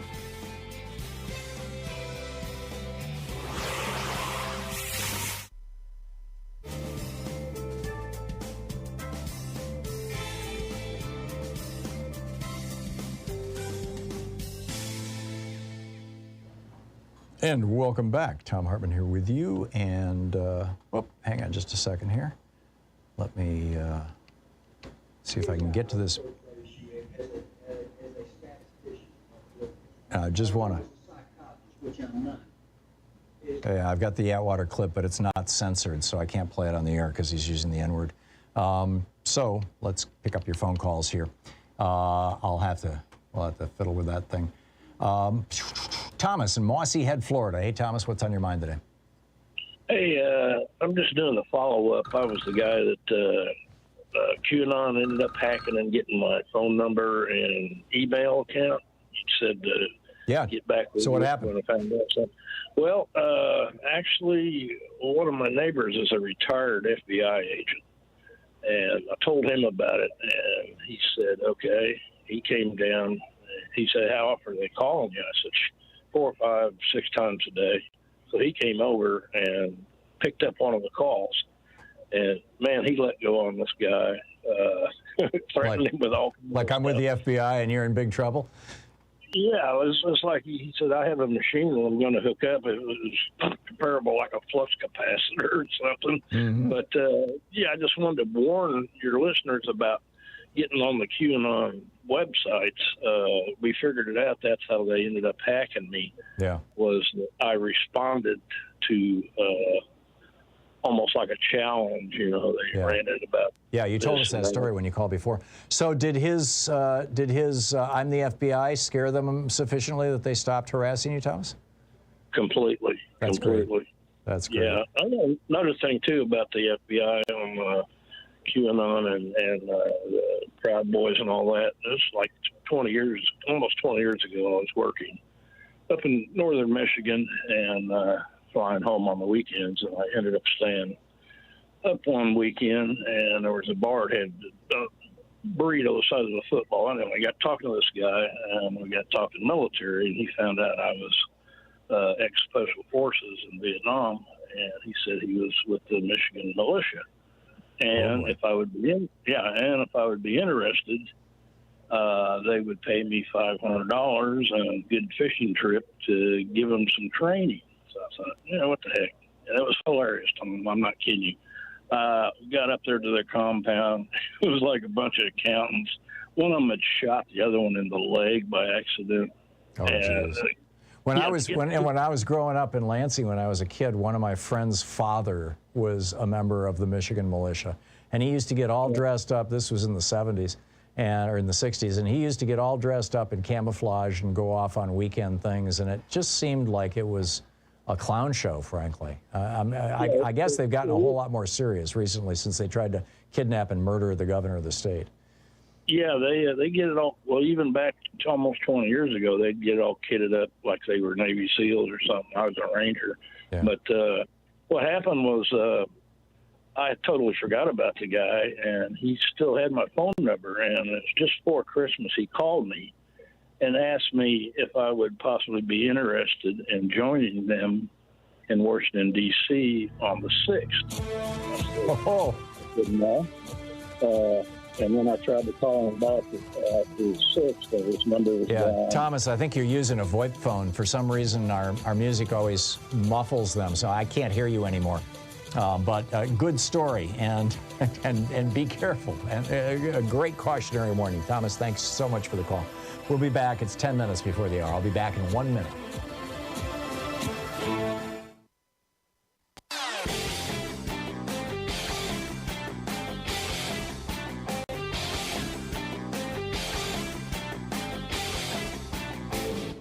Missed my opening rant today? It's usually published over at HartmannReport.com, where you can read it and share it with your friends for free. Check it out, HartmannReport.com. So people wonder, why militias all of a sudden? How is it that all kinds of Americans are showing up with assault weapons in the Capitol building, trying to assassinate the Vice President of the United States and the Speaker of the House of Representatives, and stop the counting of the presidential votes, the Electoral College votes?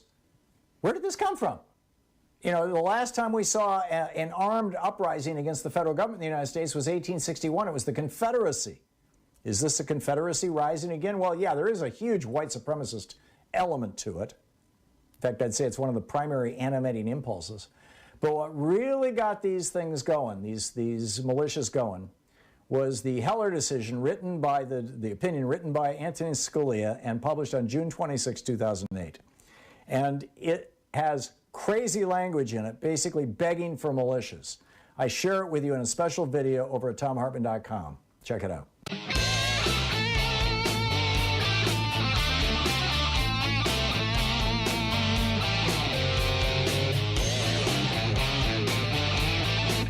And welcome back. Thom Hartmann here with you. Molly in Davenport, Iowa. Hey, Molly, what's up? Hi, Tom. I'm just calling back as a follow-up call about the voting emergency. I called into your program last month because our auditor here in Scott County stepped down from her position that she had been elected to in November for personal reasons, including death threats. And so with her leaving her post, the 5-member Board of Supervisors could choose either to appoint someone or call for a special election. Well, there are 2 Democrats and 5 Republicans on our 5-member Board of Supervisors, and the 3 Republicans chose to appoint a Republican to the position. So we... Surprise. Is it a QAnon Republican or just a garden variety Republican? Probably just a garden variety. I don't really know her that well. No. But what happened as a result of this, the Scott County Democrats and other groups here in the community in Scott County decided to try to garner enough signatures. We needed over 9,500 signatures approximately to call for a special election. So we had a special election petition drive.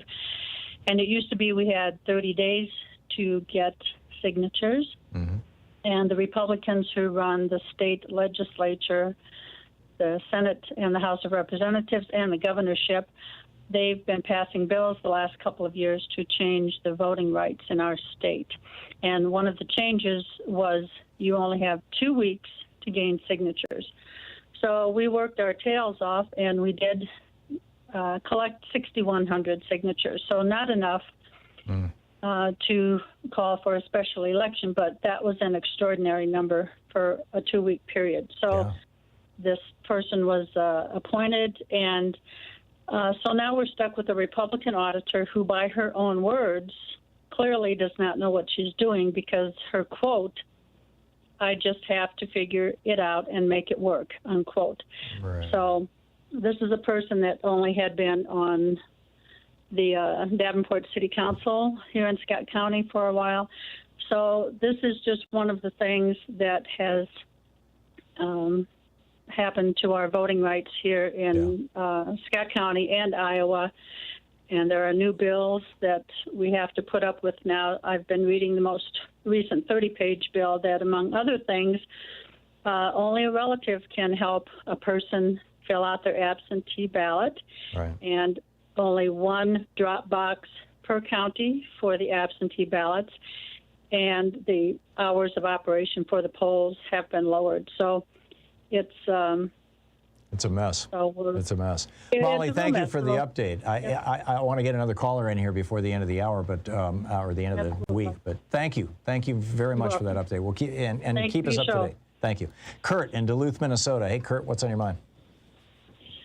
Hi, I just had an idea possible about the filibuster because the minority has no incentive to compromise with the majority as it is right now. And if we don't get rid of the filibuster, one way I would think to incentivize the minority to compromise is to have, like, as the bill is introduced to the Senate, have a 2-week period where you can debate the bill, and you'd have to get like a 70 vote to pass, and then after 2 weeks of debating and they can't get that to pass, then it just goes to a majority vote. So then you would have, the minority would definitely have some kind of incentive to at least get their voice in on that bill. Now, I get what you're saying, Kurt, and it's kind of a variation on my suggestion for a Jimmy Stewart filibuster, where, you know, if you want to block forward motion in the Senate, you have to stand there and talk continuously, and you have to have 40 members on the floor at the same time. I do think, though, that what we really should try in the United States Senate is something called democracy. It was this idea that the founders had. They wrote it into the Constitution, and that is that whoever gets the majority plus one, or the majority actually, you know, prevails. But, Kurt, I get what you're saying. Thank you for the call, and thank you all for being with us today. And special thanks to Louise Hartman, Sean Taylor, Nate Atwell, Jamie Holly, Joyce the Hammer, Nance, Nigel Peacock, Sue Nethercutt, Patrick Hoyt, Geraldine Halbert, Ron Hartenbaum, Chase Spross, Nicholas Miller, Pat Sweeney, Jabbermocky, Jay LeBlanc, Connor Arroyo, and Carne Verde for helping make this program work. And thank you to you for your support of our program, for letting our affiliates know that you're listening, and for sharing the good word. And get out there, get active, tag, you're it. Have a wonderful weekend. Be safe. And we'll talk to you on Monday. You've been listening to Thom Hartmann. For audio and video archives, visit ThomHartmann.com.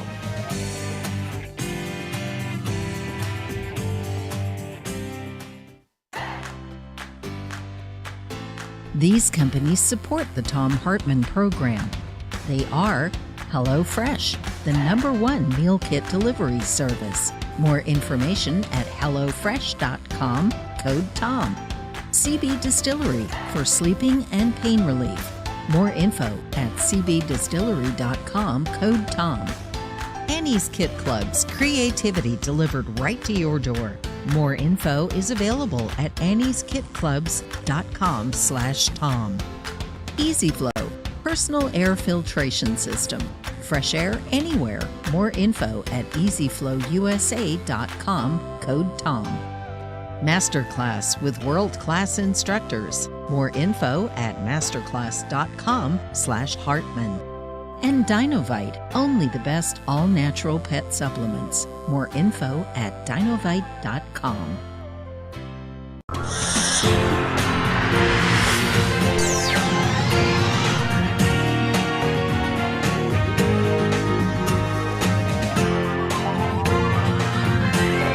We say fight back!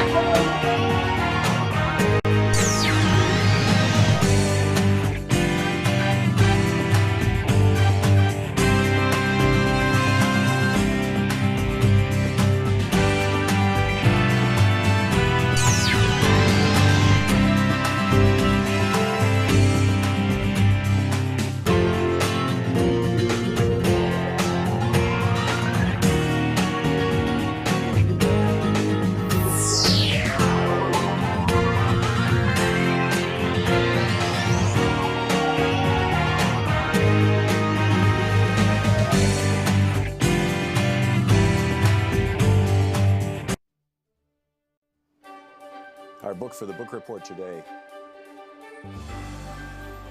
Our book for the book report